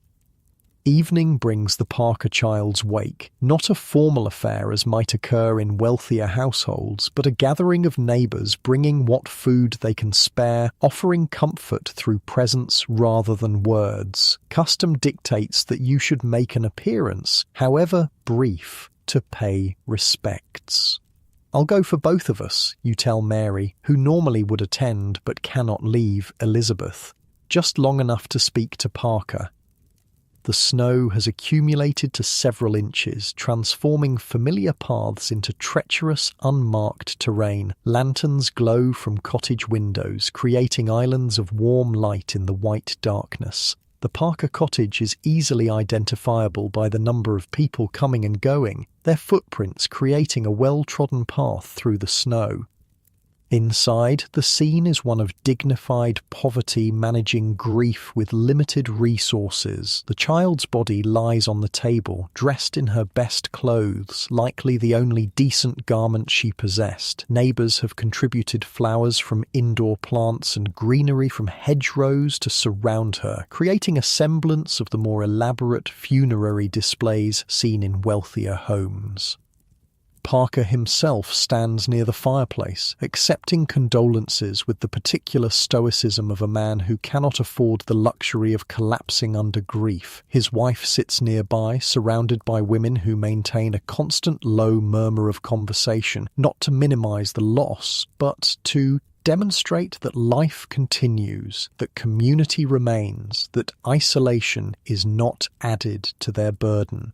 "I'm sorry, James," you offer when your turn comes, the inadequacy of words painfully apparent. He nods, gripping your hand briefly. "Doctor says it was the croup, nothing to be done once it takes hold like that." He pauses, then adds, "Heard your little one's poorly too." She is, but the tonic seems to help. An unspoken current passes between you, the awareness that circumstances, timing, or simple fortune meant your child received medicine while his did not. There is no blame in this recognition, only the shared understanding of lives balanced on knife edges of chance and constraint.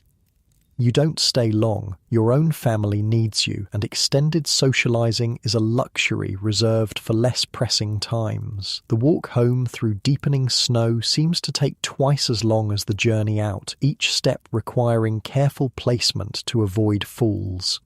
The cottage is quiet. When you return, the children already asleep in their improvised beds on the floor. Mary sits near Elizabeth, administering another dose of the precious medicine with meticulous care to ensure not a drop is wasted.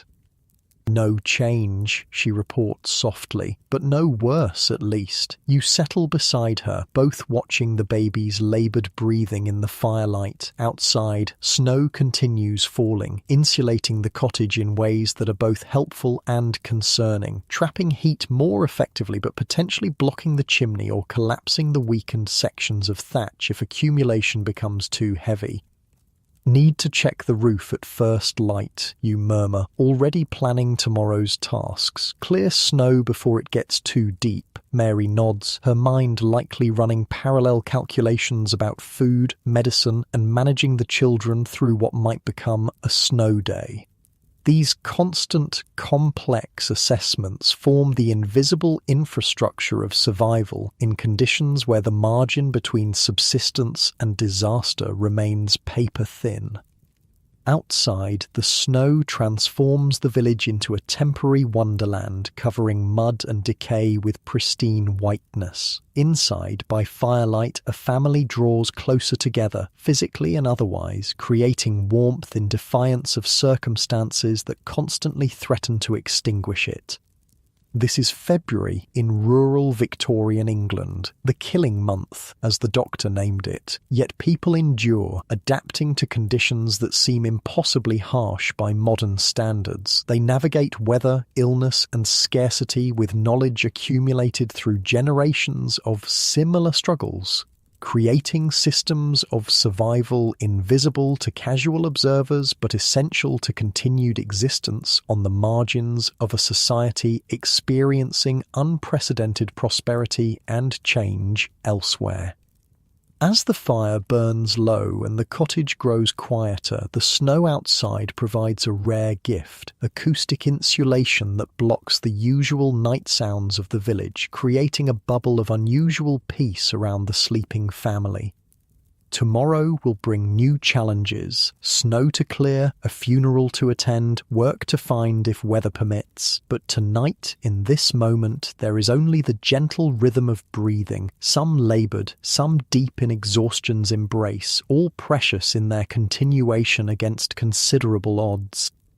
Morning arrives beneath a blanket of snow several inches deep, transforming the village landscape into something almost picturesque if one could ignore the practical implications. The white covering temporarily masks the mud, the disrepair, the grinding poverty, visible in every aspect of the cottages. For a brief moment, even the most decrepit dwellings look like the Christmas card images of rural charm that wealthy Londoners might exchange. The illusion shatters quickly with the day's first demands. The snow must be cleared from paths, the weakened cottage roof must be lightened before its weight causes collapse, water must be fetched despite treacherous footing, and work must be found if the family is to eat today. "School's closed," William announces after venturing to the lane, where news travels between children faster than between adults. Teacher can't get through from Upper Westfield. This creates both opportunity and challenge. More hands available for chores, but also more mouths present all day requiring food and warmth. Mary makes immediate adjustments to the day's organisation. "William, help your father clear the snow. Emma, mind Elizabeth while I take Thomas with me to see about washing work. Sarah and George, stay by the fire and sort these beans Mrs. Thompson sent over."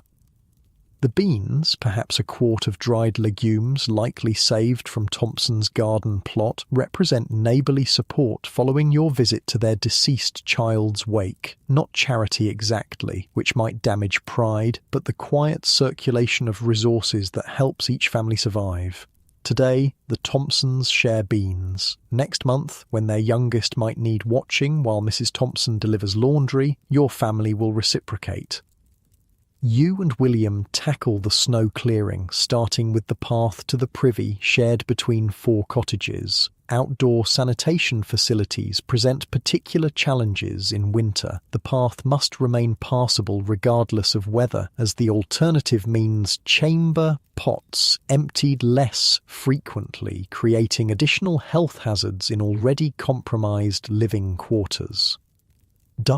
Look at the roof. William points toward the cottage's southern corner, where snow has slid to reveal a section of thatch in serious disrepair. The straw has rotted through in places, creating an area where rain and snow can penetrate directly to the wooden supports beneath.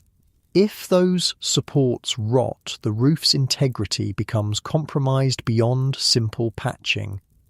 "We'll need proper repairs come spring," you acknowledge, mentally adding another expense to the impossible ledger of needs versus means. "For now, we'll patch with whatever dry straw we can find." William nods with the seriousness of a child who has never known the luxury of taking shelter for granted. At 10, he understands structural vulnerabilities and maintenance requirements that wealthier children would never need to consider.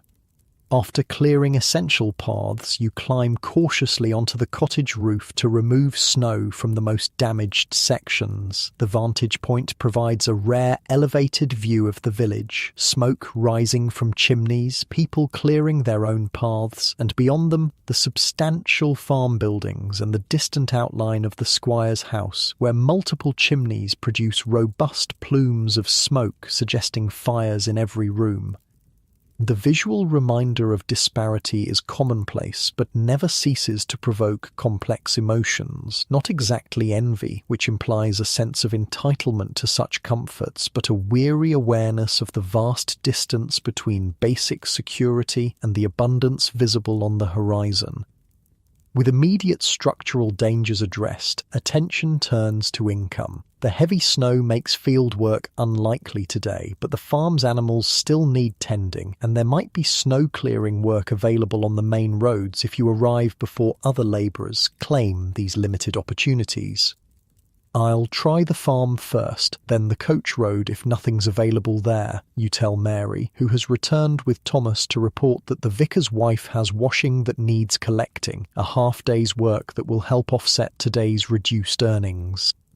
The snow has transformed your usual path to the farm, requiring careful navigation across fields now unmarked by familiar boundaries. The cold bites through worn boots, and your breath creates clouds in the frigid air. Other men converge on the same destination, their dark figures stark against the white landscape. At the farm, the foreman confirms your prediction. No field work today or likely tomorrow. Need 2 men for barn cleaning and animal tending. Rest of you try the roads. They're clearing toward the market town, taking on strong backs by the day. You miss being selected for the farm work, which would have been physically demanding but sheltered from the elements. Instead, you join several other men heading toward the coach road 3 miles distant, where snow clearing operations might offer alternative employment. The walk itself becomes an ordeal through snow that reaches mid-calf in places. By the time your group reaches the coach road, your feet have lost feeling despite constant motion, and your hands ache with cold inside inadequate mittens knitted from scraps of yarn. Luck favours you this morning, the road queen. The road clearing operation is still seeking labourers. The overseer, a barrel-chested man with the weathered face of someone who works outdoors in all seasons, sizes up the arriving group. 6 pence for the day, work until dark, clear to the edges, full width for coaches to pass, no slacking or you're replaced on the spot. The pay is standard for day labour, neither generous nor exploitative by local standards. The work, however, is particularly gruelling, continuous shoveling for hours without shelter, moving heavy, wet snow from the road surface to its edges to allow coach traffic between villages and market towns. By midday, your back and shoulders burn with the repetitive motion, and sweat mingles with melting snow despite the cold temperature. The physical cost of such labour accumulates over years, visible in the bent postures and gnarled hands of older workers who've spent decades in similar conditions. There's little conversation beyond occasional grunts of effort or warnings about ice patches. Energy must be conserved for the task at hand, and breath saved rather than expended on unnecessary words. The monotony creates a particular state of mind, a narrowing of focus to the next shovelful, the next section of road, the next hour to be endured. A coach passes around noon, its wealthy occupants barely glancing at the men clearing their path. Their journey from comfortable house to comfortable destination continues uninterrupted, their experience of winter weather limited to the scenic aspects visible through windows. The contrast between their protected passage and your exposed labour goes unremarked because it is utterly commonplace.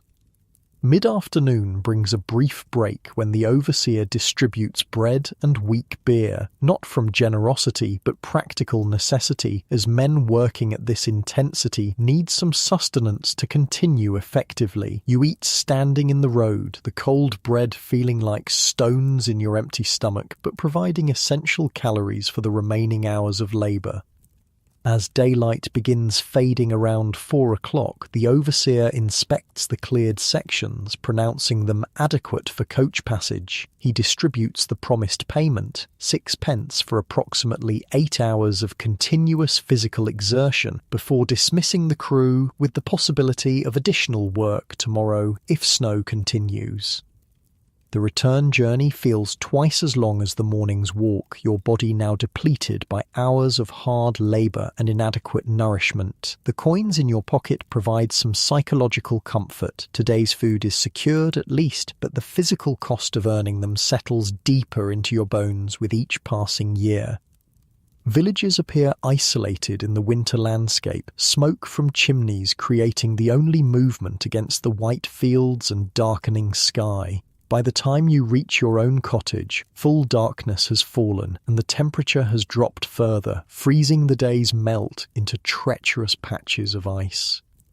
The cottage window glows with faint light. Mary has lit a single candle, another indicator that today holds some significance beyond ordinary struggle. Candles, expensive compared to their brief utility, are reserved for essential needs or rare moments of celebration.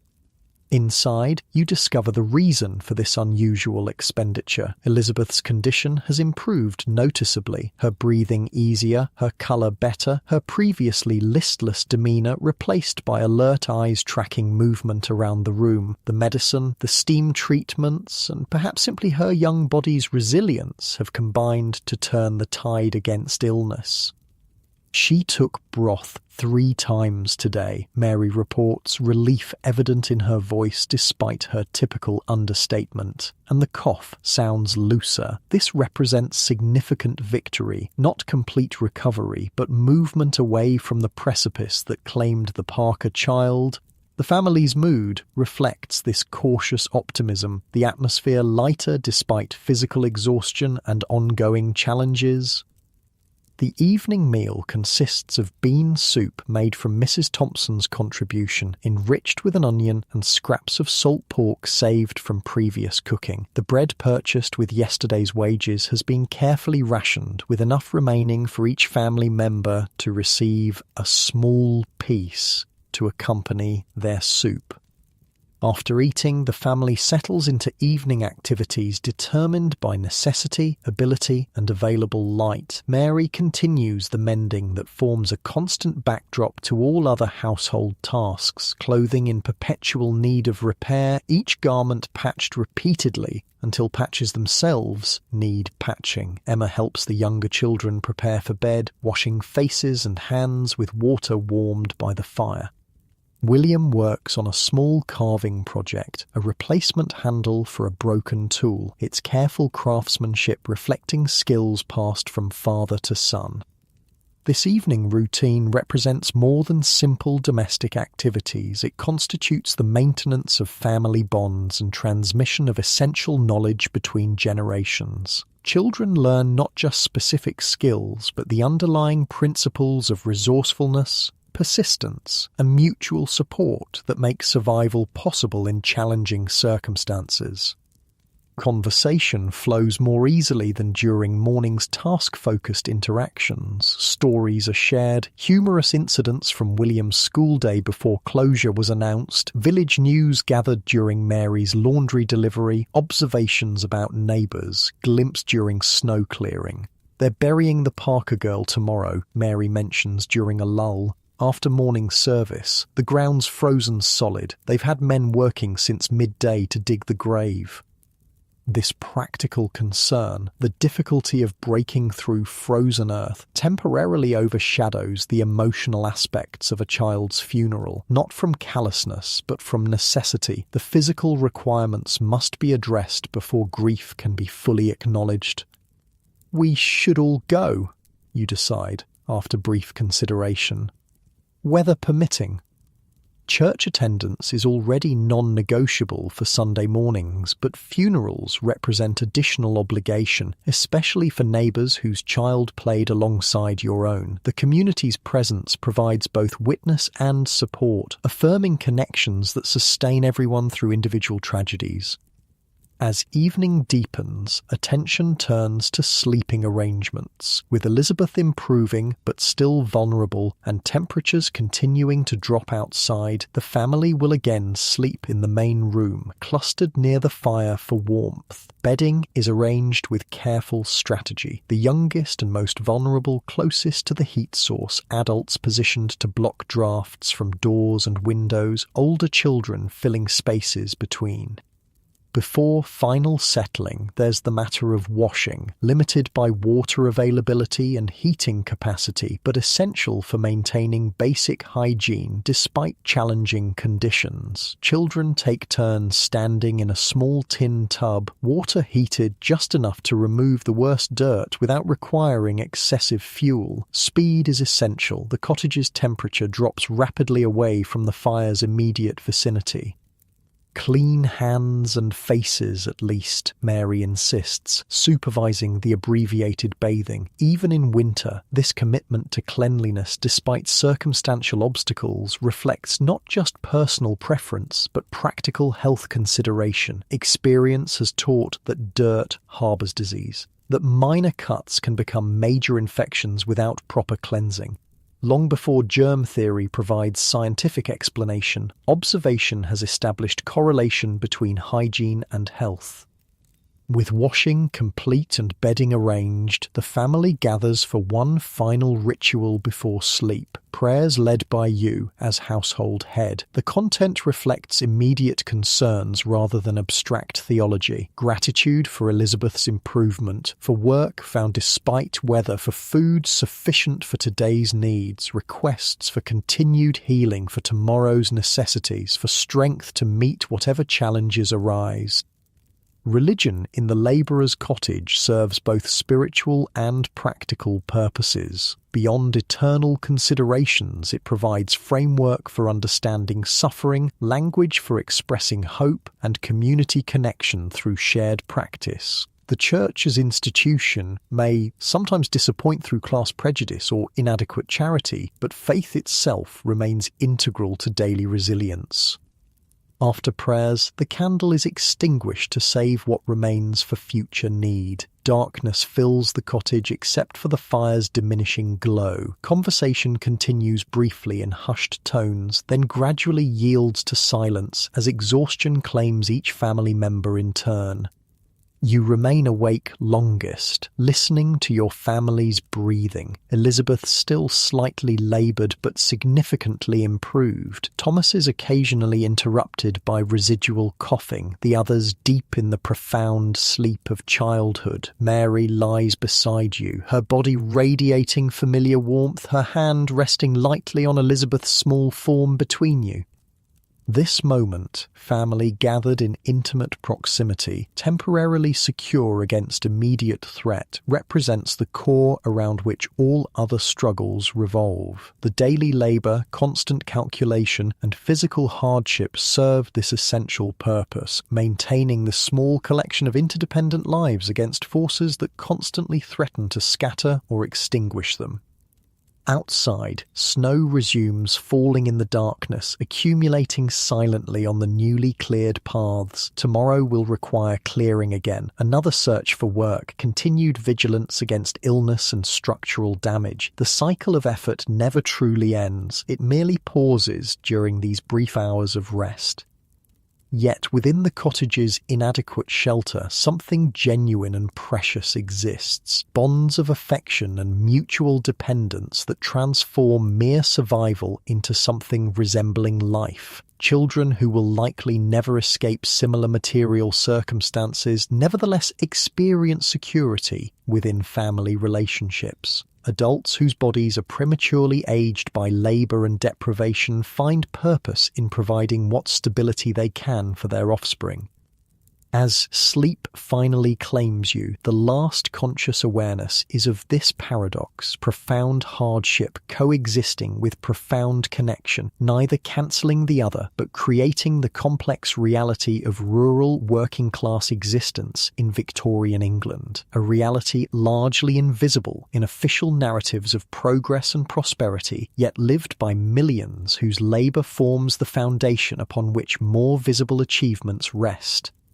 In the quiet darkness, snow continues falling, wood settles in the dying fire, and a family sleeps, their breaths creating the only sound in a momentary peace that will end with tomorrow's first light and renewed demands of survival. Sunday arrives with a pewter sky promising more snow by afternoon. The church bell tolls with a hollow resonance across the white-blanketed village, summoning parishioners not just for regular service, but for the funeral to follow. Death in winter is so common that the church has established an efficient rhythm. Regular worship followed immediately by burial, maximising the use of gathered community and minimising exposure to harsh elements. Your family dresses in their modest best, the same clothes worn for every Sunday service but brushed with particular care today out of respect for the occasion. Elizabeth, still weak but markedly improved, will remain home with Emma while the rest attend, both to protect her fragile recovery and to maintain the household fire, which cannot be allowed to die completely during winter absences.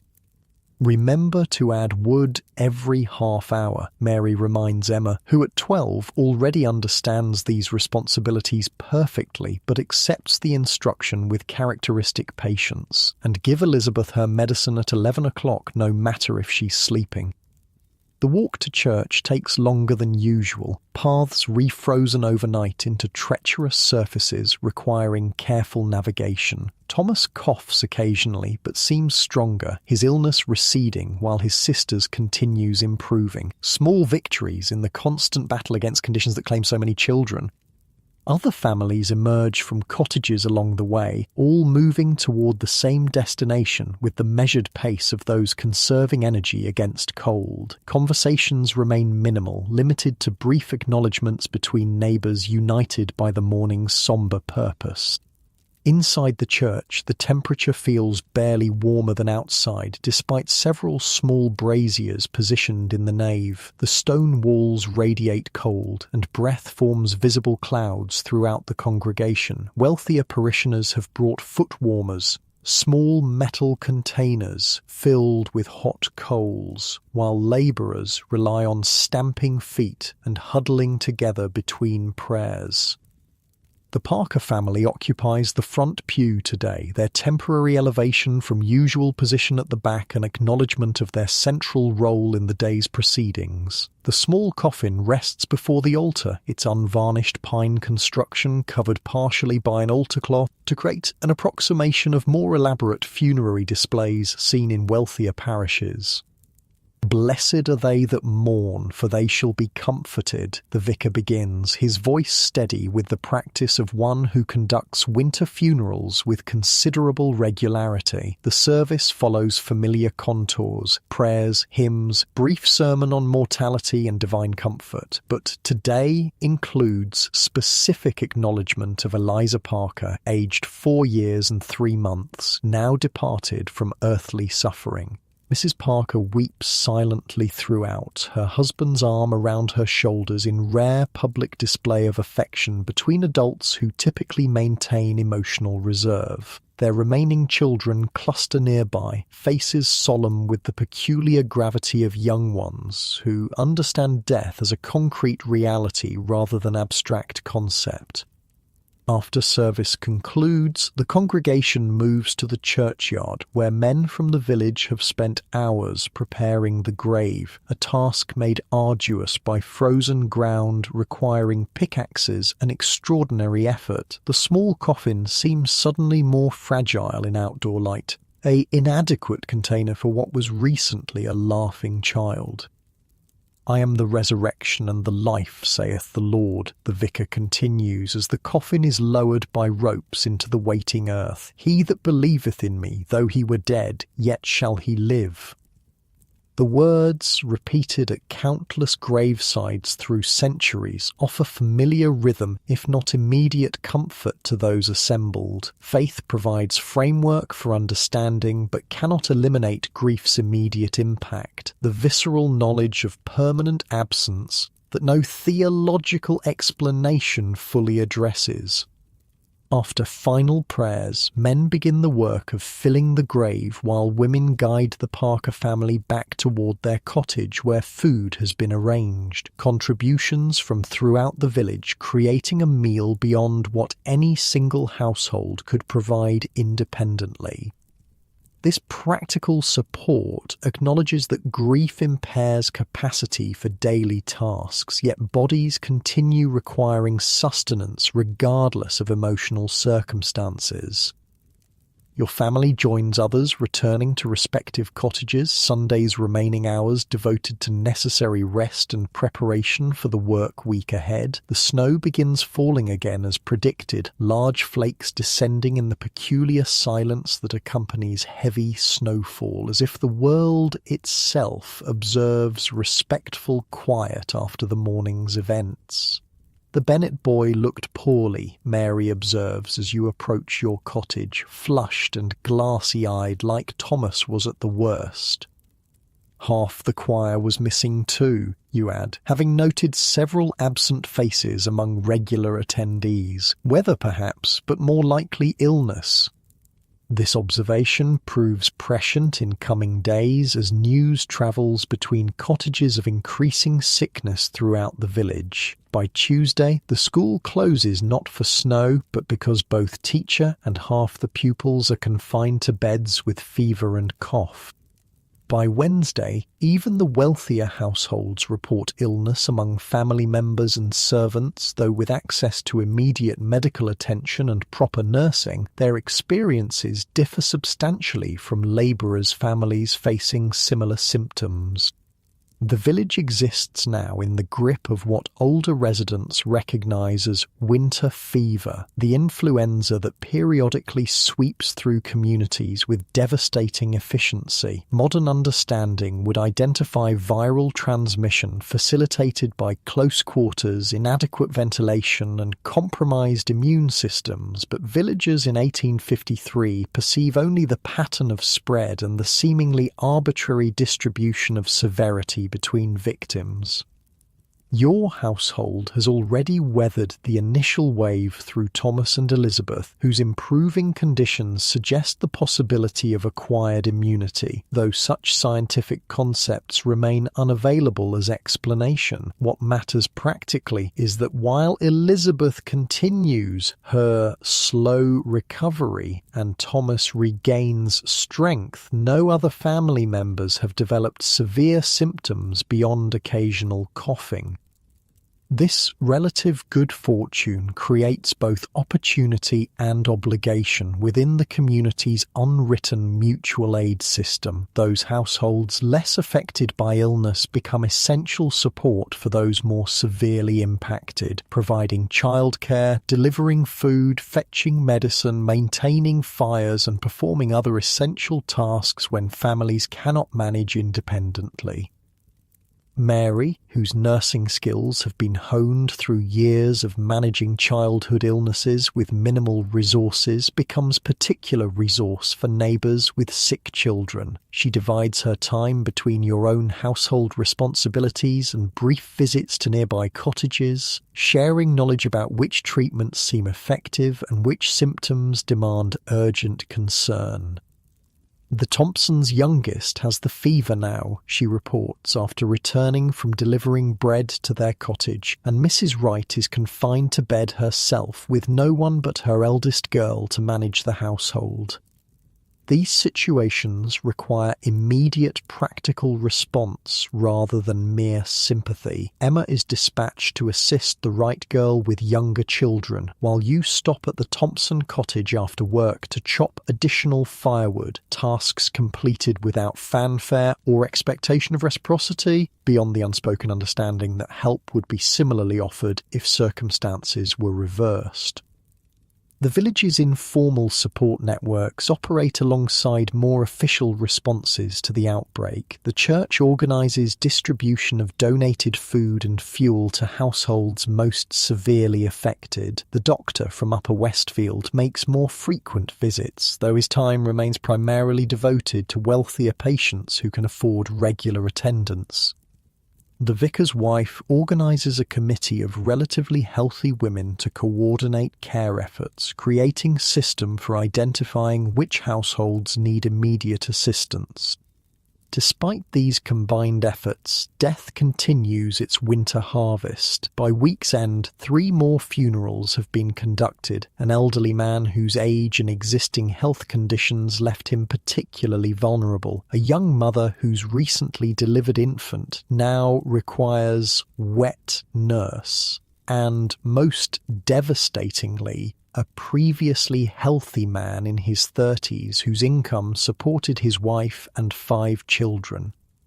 This last death creates immediate crisis beyond grief. Without male earner, the widow faces impossible situation: inadequate savings to maintain rent payments, insufficient income potential through traditional female employment like laundry or sewing, and children too young to contribute substantially through labour. The workhouse looms as likely destination unless alternative support materialises.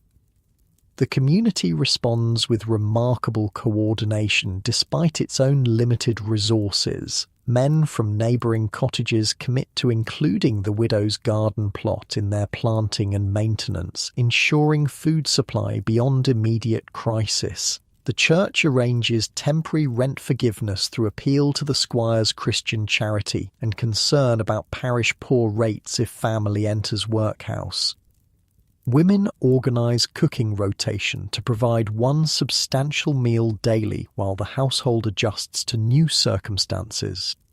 These efforts cannot replace the fundamental loss of primary earner, but they create breathing space for adaptation rather than immediate destitution. The eldest boy, only 8, will likely be removed from school sooner than planned to begin contributory labour. The widow will take on additional washing and mending beyond what would be considered manageable in normal circumstances. The family will exist in more precarious economic condition indefinitely, but immediate dissolution has been prevented through collective intervention. Throughout this period, your own family maintains fragile stability despite ongoing challenges. The snow eventually diminishes enough for regular field work to resume, providing steadier income than occasional road clearing. Elizabeth continues improving gradually, though her recovery consumes resources through special foods and medicine that strain already limited budget. The cottage roof continues deteriorating in sections, requiring increasingly creative temporary repairs, while proper maintenance remains financially unattainable.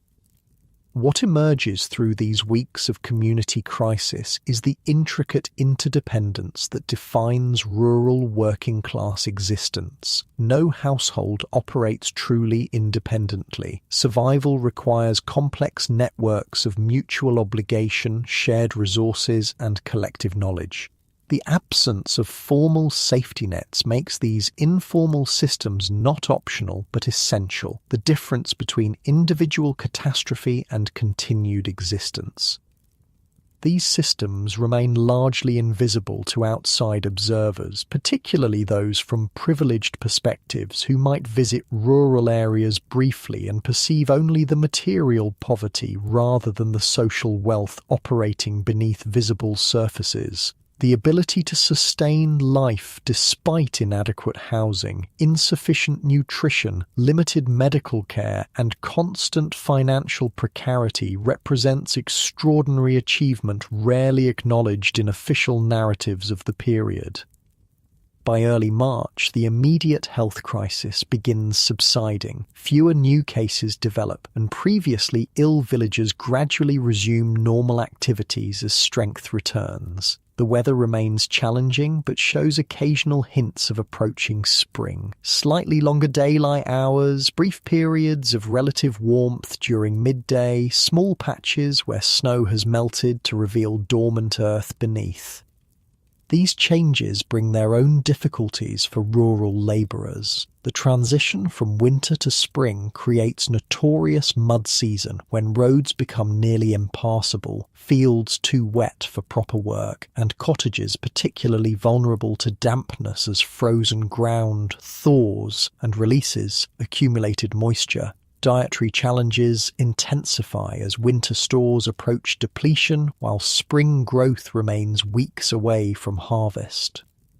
Yet the community has survived another winter, diminished by losses but continuing through adaptation and mutual support. Children play outside during brief periods of sunshine, their games modified to accommodate muddy conditions but retaining essential exuberance. Women begin preliminary preparations for gardens, assessing seed supplies and planning optimal use of limited growing space.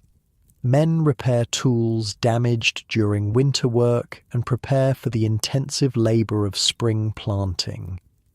Your own household follows similar patterns of cautious transition. Thomas has fully recovered, resuming school attendance when classes reconvene. Elizabeth gains strength daily, though she remains smaller and more fragile than before her illness. The lasting impact of severe respiratory infection during crucial developmental period.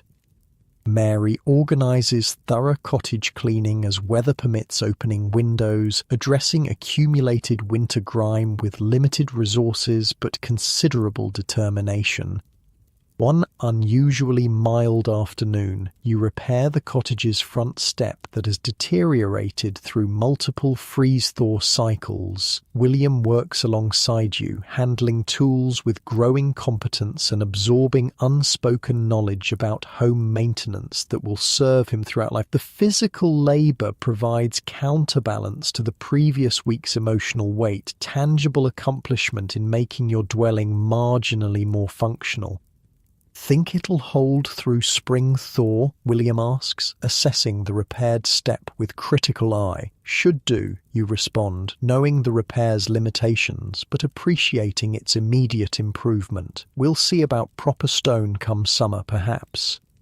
This exchange captures the essence of your existence, addressing immediate needs with available resources while maintaining provisional plans for more substantial improvements that may or may not materialize. Neither false optimism nor complete surrender to circumstances, but practical navigation between necessity and possibility.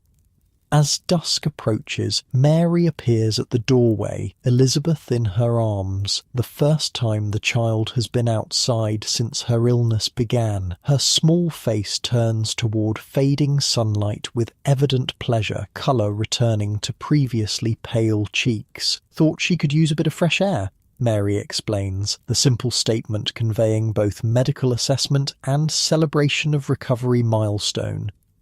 This quiet moment, child returned from illness's edge, family engaged in maintaining their modest home, community gradually healing from collective trauma, represents victory of sorts, though not the kind recorded in official histories. The absence of complete catastrophe becomes achievement when expectations have been tempered by generations of similar struggle.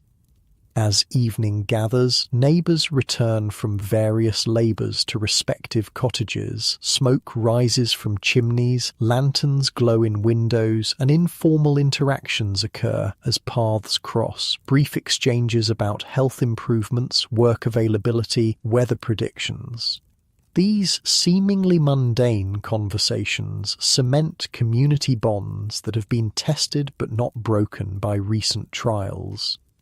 Inside your cottage, the evening routine unfolds with its own modest comforts. The fire provides adequate warmth, the meal stretches available ingredients to satisfying if simple nourishment, and family conversation flows with renewed energy now that immediate crisis has passed. Elizabeth sits propped in Mary's lap, accepting small spoonfuls of broth with increasing appetite, another sign of recovery that provokes quiet satisfaction. Later, as children settle towards sleep and adults complete final daily tasks, the conversation turns inevitably toward future planning, adjustments needed for approaching seasonal changes, work opportunities that might appear with spring planting, potential garden improvements to increase food production. Might plant more potatoes this year, Mary suggests, mentally recalculating growing space allocations based on winter's lessons about food security. And perhaps beans for drying. This forward orientation, despite recent hardship, represents not naive optimism but essential survival strategy, the ability to extract lessons from difficulty and apply them toward incremental improvement. Without such capacity, the relentless challenges of rural poverty would prove insurmountable rather than merely exhausting. As night deepens and the cottage grows quiet, you perform final check of the fire's safety before joining Mary in bed. The children sleep peacefully, including Elizabeth, whose breathing has finally lost the concerning rattle that accompanied her illness for weeks. Outside, the village has settled into similar quietude, collective recovery continuing through rest as much as active effort. Tomorrow will bring its own demands. Labour resumed, resources calculated, ongoing adjustments to changing conditions. The margin between survival and disaster remains perpetually thin, requiring constant vigilance and adaptation. Yet tonight, in the gentle breathing of sleeping children and the solid presence of your wife beside you, there exists momentary peace within circumstances that objective assessment would deem unacceptable. This capacity to create genuine human connection and meaning within material conditions of extreme hardship represents perhaps the most remarkable achievement of rural working-class communities in Victorian England, not merely surviving, but maintaining humanity through collective effort and intimate bonds despite environments seemingly designed to crush both. As sleep approaches, carrying consciousness away from immediate awareness of cold floors, inadequate blankets, and tomorrow's guaranteed hardships, there remains this essential truth. Within the forgotten corners of Victorian prosperity, life continued with dignity and connection despite officially invisible suffering. The cottages may have been deemed dens by outside observers, but within them existed families and communities whose resilience deserves recognition beyond patronizing pity or romantic idealization. Their story, your story, constitutes historical reality as legitimate as any account of industrial achievement or imperial expansion, though documented primarily through absence rather than celebratory record. The ability to create home within hovels, community within deprivation, and meaningful existence within structural oppression represents human achievement worthy of acknowledgement beyond statistical footnote or cautionary example.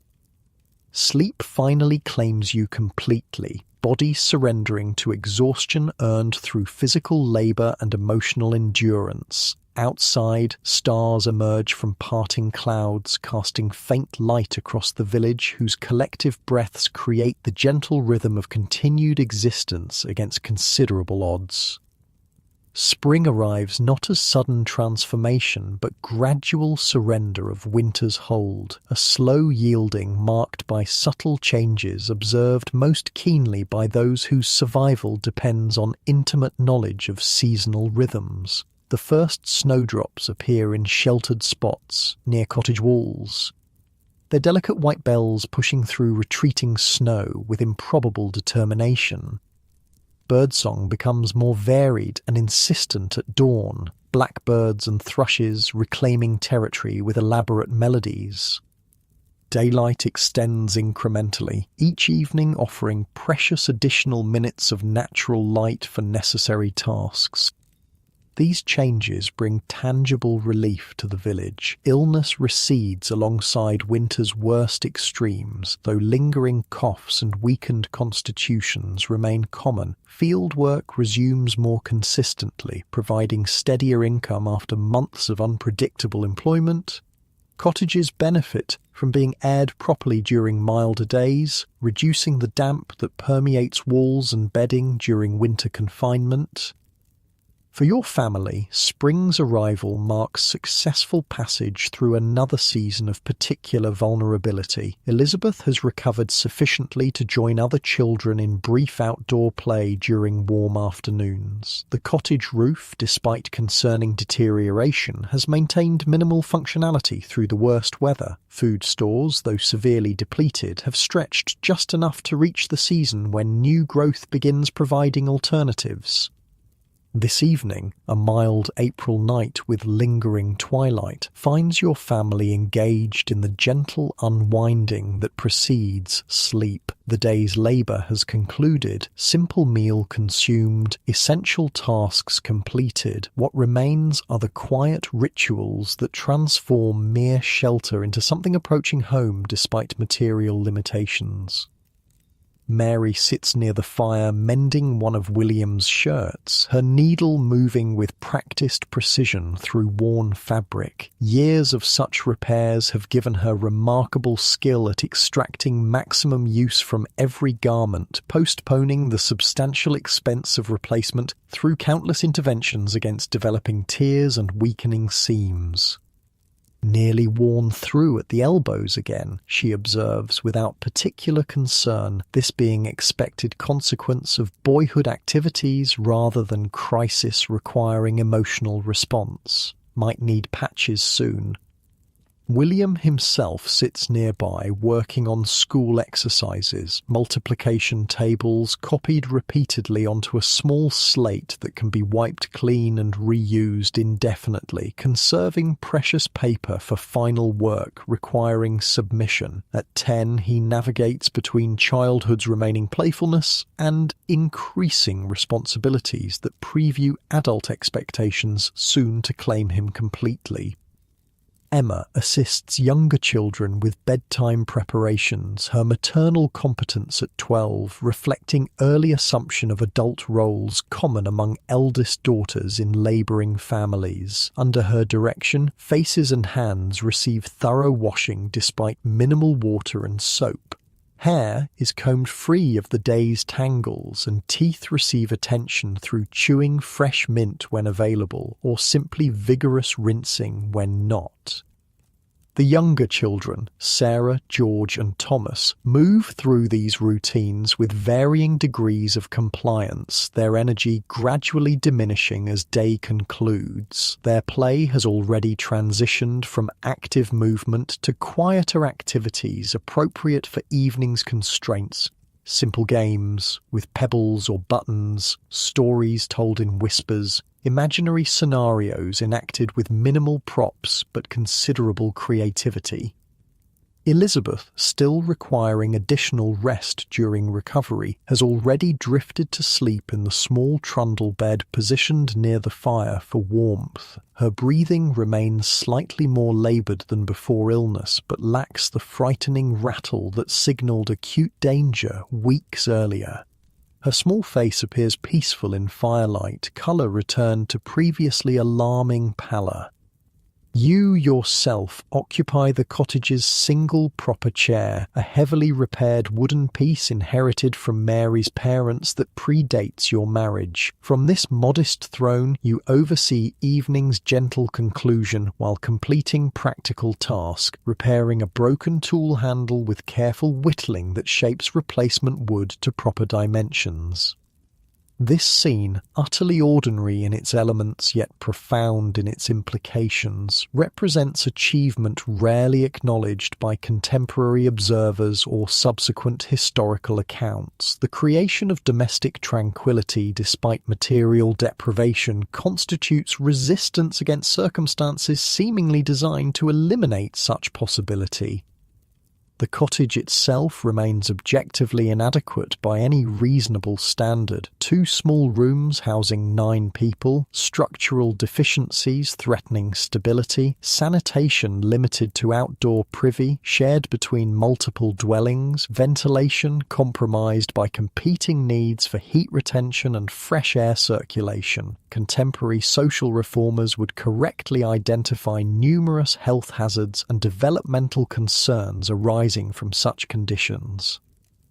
Yet within these constraints, the family has created genuine home through consistent effort and accumulated knowledge. The floor is swept clean despite being uneven brick prone to dampness. Bedding, though insufficient and often damp, is arranged to maximize available warmth through strategic placement near heat sources and careful layering. The fire is maintained at optimal balance between necessary warmth and precious fuel conservation. Meals, though monotonous and nutritionally limited, are prepared with attention to extracting maximum flavor and satisfaction from minimal ingredients.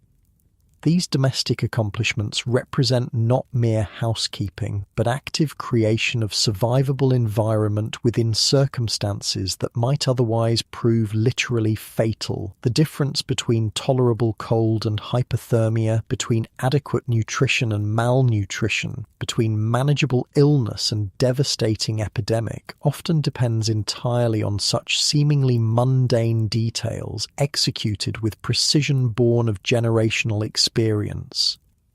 Outside, darkness has fully claimed the village, punctuated by occasional lantern light from neighbouring cottages and distant glow from substantial homes on surrounding estates. Stars emerge in remarkable profusion, their visibility enhanced by absence of artificial illumination that will characterise later eras. The night carries sounds of rural settlement, occasional animal noises from nearby farms, distant church clock marking hours, gentle rustle of breeze through emerging spring foliage. Inside, conversation flows with evening's characteristic gentleness, voices naturally softening as night deepens and bodies yield to accumulated fatigue. Unlike daytime interaction focused primarily on immediate tasks and necessities, evening discussion often expands to include reminiscence, speculation, and occasional storytelling. "Tell about grandmother's cottage, Ma," requests Sarah, who never met Mary's mother but maintains keen interest in family history preserved primarily through oral tradition rather than written record.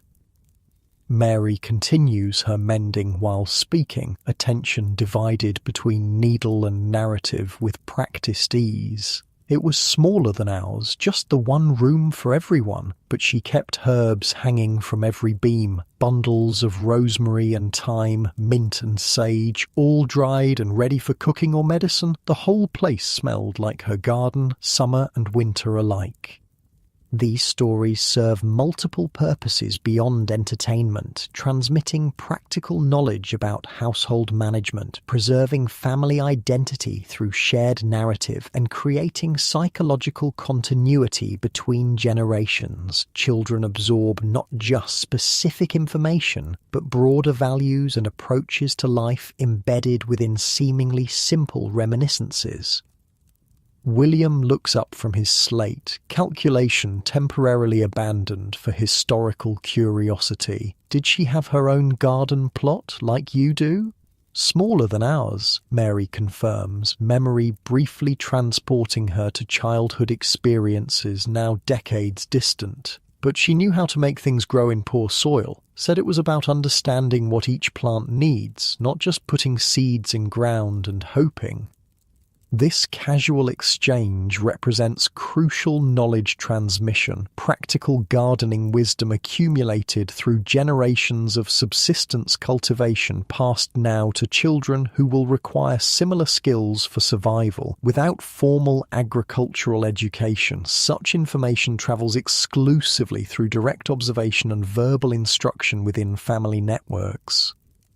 The evening progresses towards sleep through gradual transitions rather than abrupt conclusion. Younger children move from quiet play to drowsy listening before finally surrendering to slumber in their shared sleeping spaces. William completes his school exercises and carefully places the slate where morning light will allow review before departure. Emma finishes helping siblings and turns to her own preparations for tomorrow's responsibilities. Mary's mending continues longest among evening activities, her work extending until absolutely necessary to conserve precious candle or lamp oil. Her hands maintain remarkable precision even in diminishing light, finding tears and weaknesses through touch when visibility fails. This ability to accomplish essential tasks despite inadequate conditions represents adaptation developed through necessity rather than choice. As activities conclude and family members settle towards sleep, conversation gradually yields to comfortable silence, punctuated only by fire's occasional crackle and sleeping children's gentle breathing. This progression, from day's intensity through evening's measured activities to night's quietude, creates natural rhythm that sustained rural communities through generations, providing essential psychological counterbalance to physical hardship. You bank the fire carefully for night, reducing flame to conserve fuel while maintaining sufficient embers for morning revival without requiring precious matches. This seemingly minor task represents culmination of considerable skill developed through experience, its proper execution potentially determining whether tomorrow begins with essential warmth or problematic fuel depletion. Mary completes her mending and joins final preparations for sleep, moving through familiar patterns with minimal need for light or discussion. Years of shared routine have created wordless choreography between you, each anticipating the other's movements in the confined space with practiced efficiency. Before final settling, you perform habitual check of sleeping children, subtle confirmation that all breathe normally, none have kicked free of covers, youngest remain positioned for optimal warmth. This brief ritual, unremarkable in execution but profound in implication, encapsulates parental vigilance maintained despite exhaustion and competing demands. Outside, the village has fallen into deeper silence as other households similarly conclude their days. Occasional sounds penetrate the cottage's thin walls, distant owl call, neighbour's dog barking briefly at imagined intrusion, wind finding passage through imperfect thatch. These nocturnal notes form familiar acoustic backdrop to rural sleep, neither disturbing nor requiring conscious attention.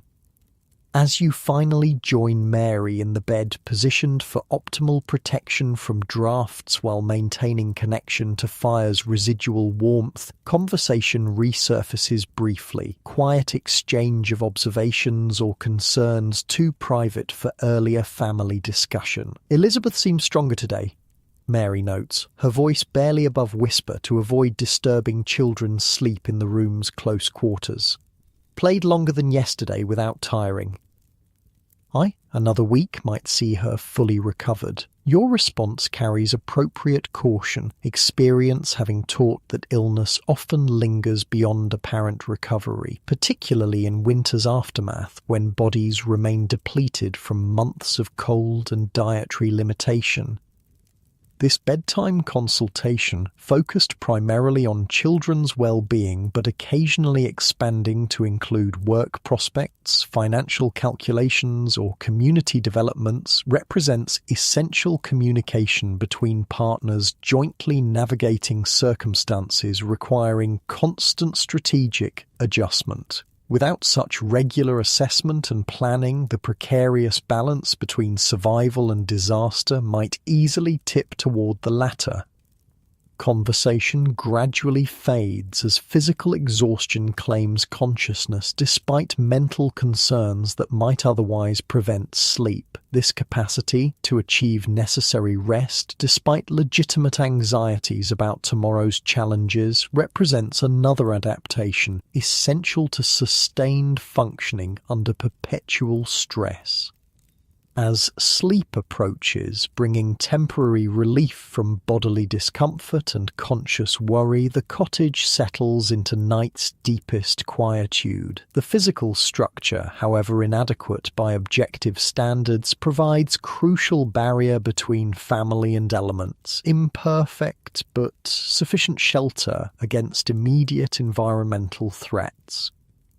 More significantly, the relationships within these walls create insulation against psychological impacts of material deprivation and social marginalization. The connections between parents and children, siblings with each other, and family unit with surrounding community collectively generate resilience that transcends individual capacity and material circumstance.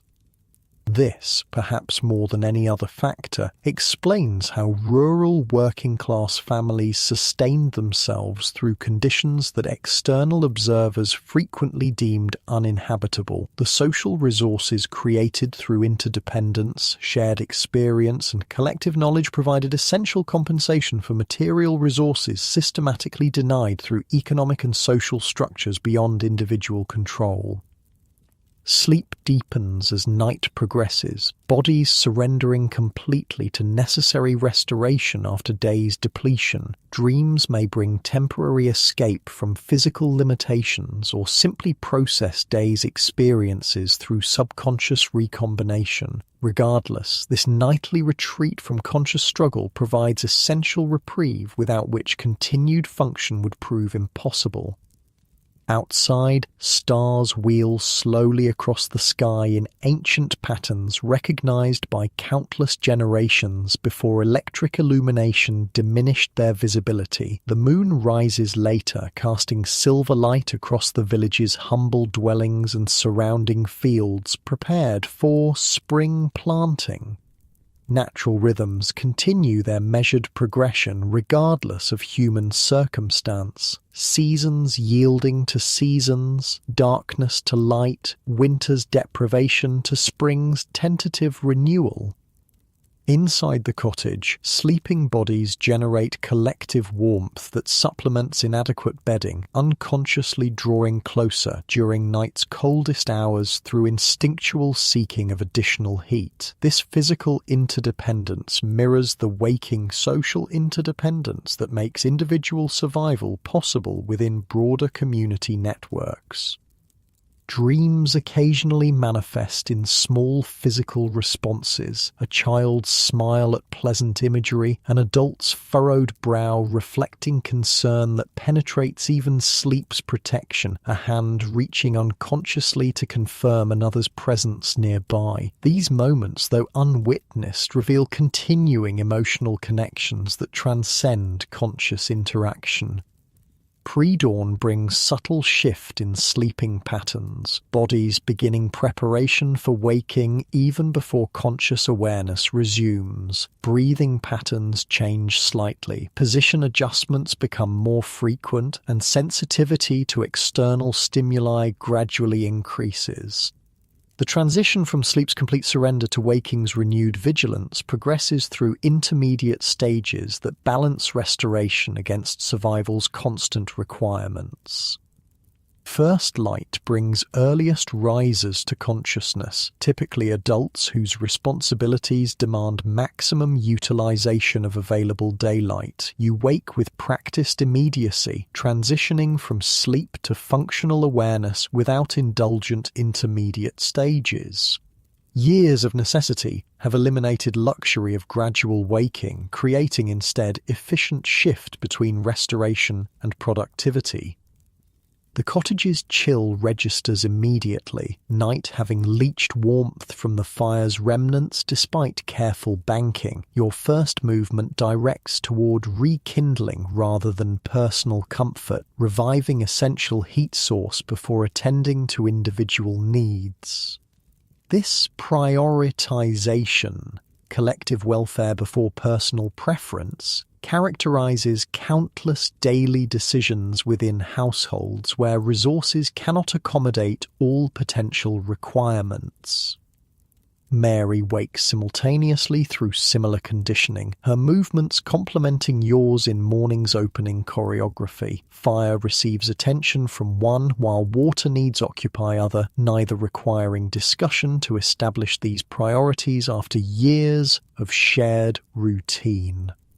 The coordination represents relationships' practical foundation, partnership forged through mutual dependence and sustained through consistent reliability. As dawn gradually illuminates the cottage's interior through its single downstairs window, familiar environment emerges from darkness. The worn furniture, patched walls, carefully arranged possessions that collectively constitute home despite objective inadequacy. Morning light reveals both the poverty of material circumstances and the dignity maintained within them through constant effort. Children wake in succession according to age and responsibility. Emma first to assist with breakfast preparation and younger siblings' needs, William next for school preparation and early chores, others following as household activity gradually increases beyond possibility of continued sleep. Their transitions vary from Mary's immediate functionality to youngest children's reluctant surrender of sleep's comfort. This awakening, utterly ordinary yet remarkably complex in its implications, completes the cycle that defines rural working-class existence in Victorian England. Another night survived despite inadequate shelter and bedding. Another day begun despite persistent uncertainty about its provision. Another opportunity to maintain dignity and connection within circumstances seemingly designed to eliminate both. The cottage that external observers described as nightmarish and unfit for human habitation has once again served its essential purpose, preserving lives through darkness toward another day's possibility. The family deemed wretchedly circumstanced by social commentators has demonstrated resilience that transcends such limited categorical assessment.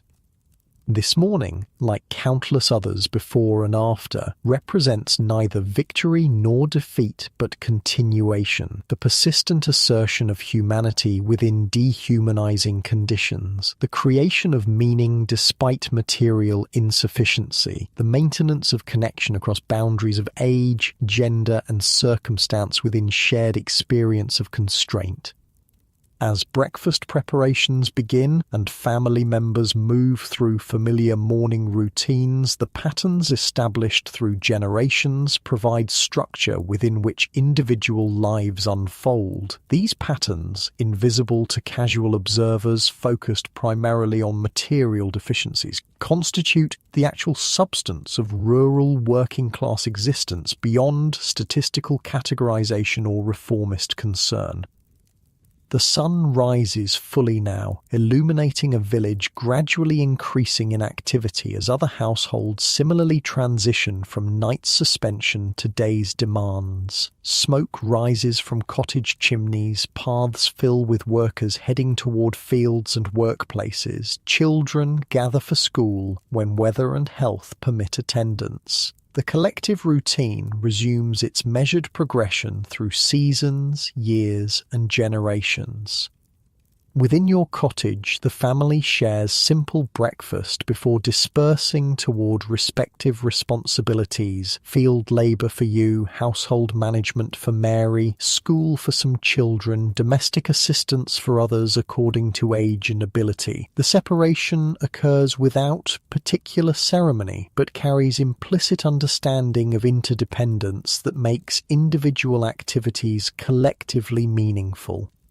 This moment, family temporarily united before day's necessary scattering, represents the core around which all other aspects of rural working-class life revolve. The relationships sustained despite material deprivation and structural constraint provide essential context within which hardship becomes endurable rather than merely crushing. The connections between individuals transform mere survival into something approaching meaningful existence, despite external conditions designed to permit only the former. As you depart toward another day's labour, the cottage recedes physically but remains psychologically present, the anchor point for identity and belonging beyond economic function or social classification. Despite its objective inadequacy by contemporary or modern standards, it has served its most essential purpose, sheltering not just bodies but relationships necessary for sustainable existence within profoundly challenging circumstances. This story, reconstructed from fragments of historical record, first-hand accounts and physical evidence, represents reality experienced by millions whose lives received minimal documentation beyond statistical compilation or reformist observation. Their existence, though marginalized within official narratives of Victorian progress and prosperity, constituted the essential foundation upon which more visible achievements necessarily rested. The rural working class of Victorian England inhabited conditions that modern observers would consider unacceptable by any reasonable standard. Their cottages were indeed often damp, structurally unsound, overcrowded and unsanitary. Their diets were nutritionally inadequate, monotonous, and perpetually insufficient. Their access to medical care, education, and basic social services was minimal or non-existent. Their labour was physically devastating, economically undervalued, and perpetually insecure. Yet within these constraints, they created communities characterised by remarkable resilience, practical knowledge, and meaningful connection. They developed sophisticated strategies for maximising limited resources, maintaining health despite inadequate conditions, and preserving dignity within circumstances that threatened its elimination. They established networks of mutual support that compensated partially for institutional neglect, creating informal welfare systems based on reciprocity rather than charity. Most significantly, they maintained essential humanity despite conditions that might reasonably have extinguished it, raising children with identifiable values beyond mere survival, sustaining cultural practices that provided meaning and pleasure within material deprivation, and developing identities not entirely defined by economic function or social classification. This achievement, living rather than merely surviving within profoundly challenging circumstances, represents historical legacy worthy of acknowledgement beyond patronizing pity or romantic idealization. The rural working class of Victorian England demonstrated human capacity for adaptation, connection, and meaning creation within constraints that modern observers might reasonably consider unsurvivable. Their story continues resonating across historical distance, not because their suffering was exceptional or their resilience particularly heroic, but because their experience illuminates fundamental human questions about what constitutes acceptable minimum conditions for dignified existence.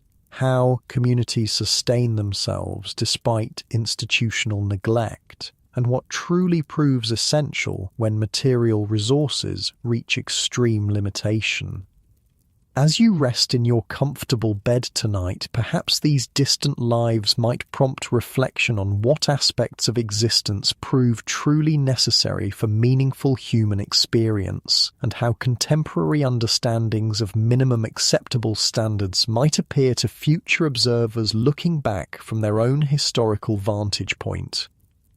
Sleep well, knowing that your ancestors, whether direct biological predecessors or simply those who occupied your geographical location in previous generations, navigated circumstances far more challenging than contemporary experience typically requires, creating foundation upon which present comfort partially rests.